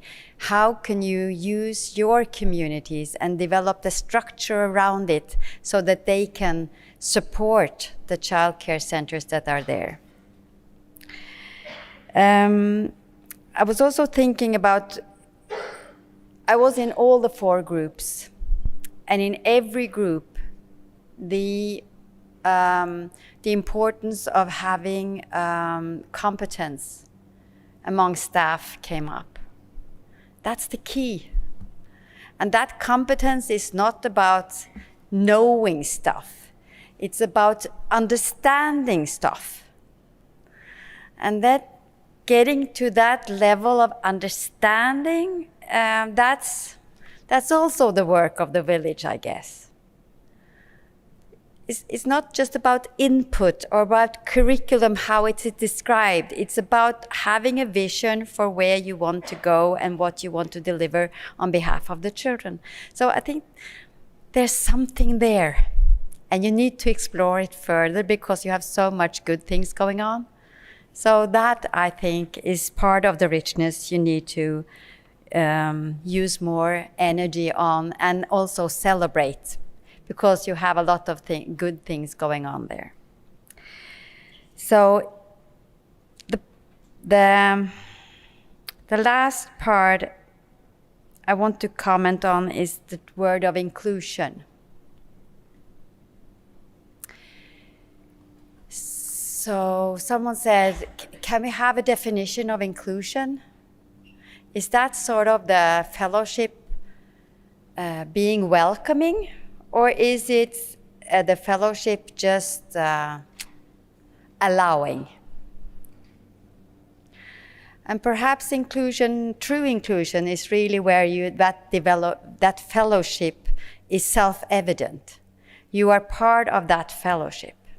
And this is also, I think, a kind of a vision for where the child sector wants to go, to become self-evident part of what you are providing for the children, and to have the knowledge and the competence to deliver on it, and to have the capacity to also be part of that bigger picture.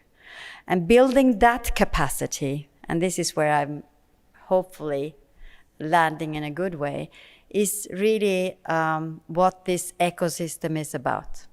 So developing a childcare ecosystem is then perhaps about building that capacity of supporting the childcare that you would, and education, the early childcare and the early childhood education and care that you really need to develop. So I wish you good luck with your work.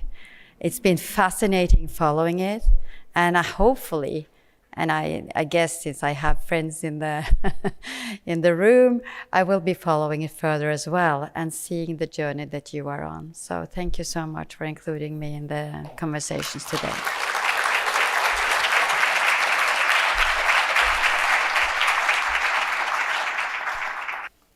Thank you so much, Tove. As was discussed earlier, there's never enough time. Thank you so much for being with us today. Thank you to Shane for his big ideas and his invitation, for us to listen and be more wide-eyed and astonished at what's happening around us, the things we know and the things that we don't know. A good call for all of us to be a little bit more like the beaver. Thank you to Daljeet and to Jane and to Sue and to Sue and to Karen and to Sharon and to Dawn and to Charlene, who really, they brought all of their wisdom and their experience and their knowledge and their generosity into this room with us today. Not an easy thing to say, I've been at this for X number of years and you're gonna ask me to what? In front of a room full of people and I don't have a PowerPoint deck?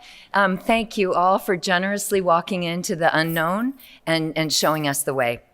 Thank you all for showing up in these rooms and doing what is sometimes difficult to do, not know what the answer is, and just to linger in the power of the question. So back to your point about curiosity, which Tove, you put on the table so beautifully this morning, and I thank you very sincerely for doing that.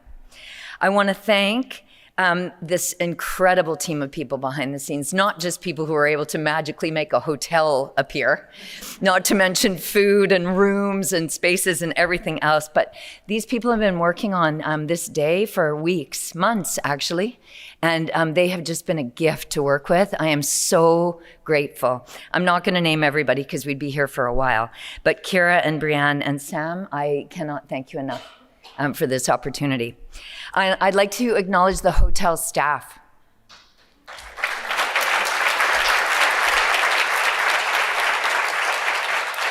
For the room, for the video, for the kitchen, for the cleaners after we're all gone. And thank you very much to the minister for being open-hearted in her approach to this. This is a portfolio that hopefully is always led heart first. Thank you all so much for being with us. Anybody want to get wine? I'm down.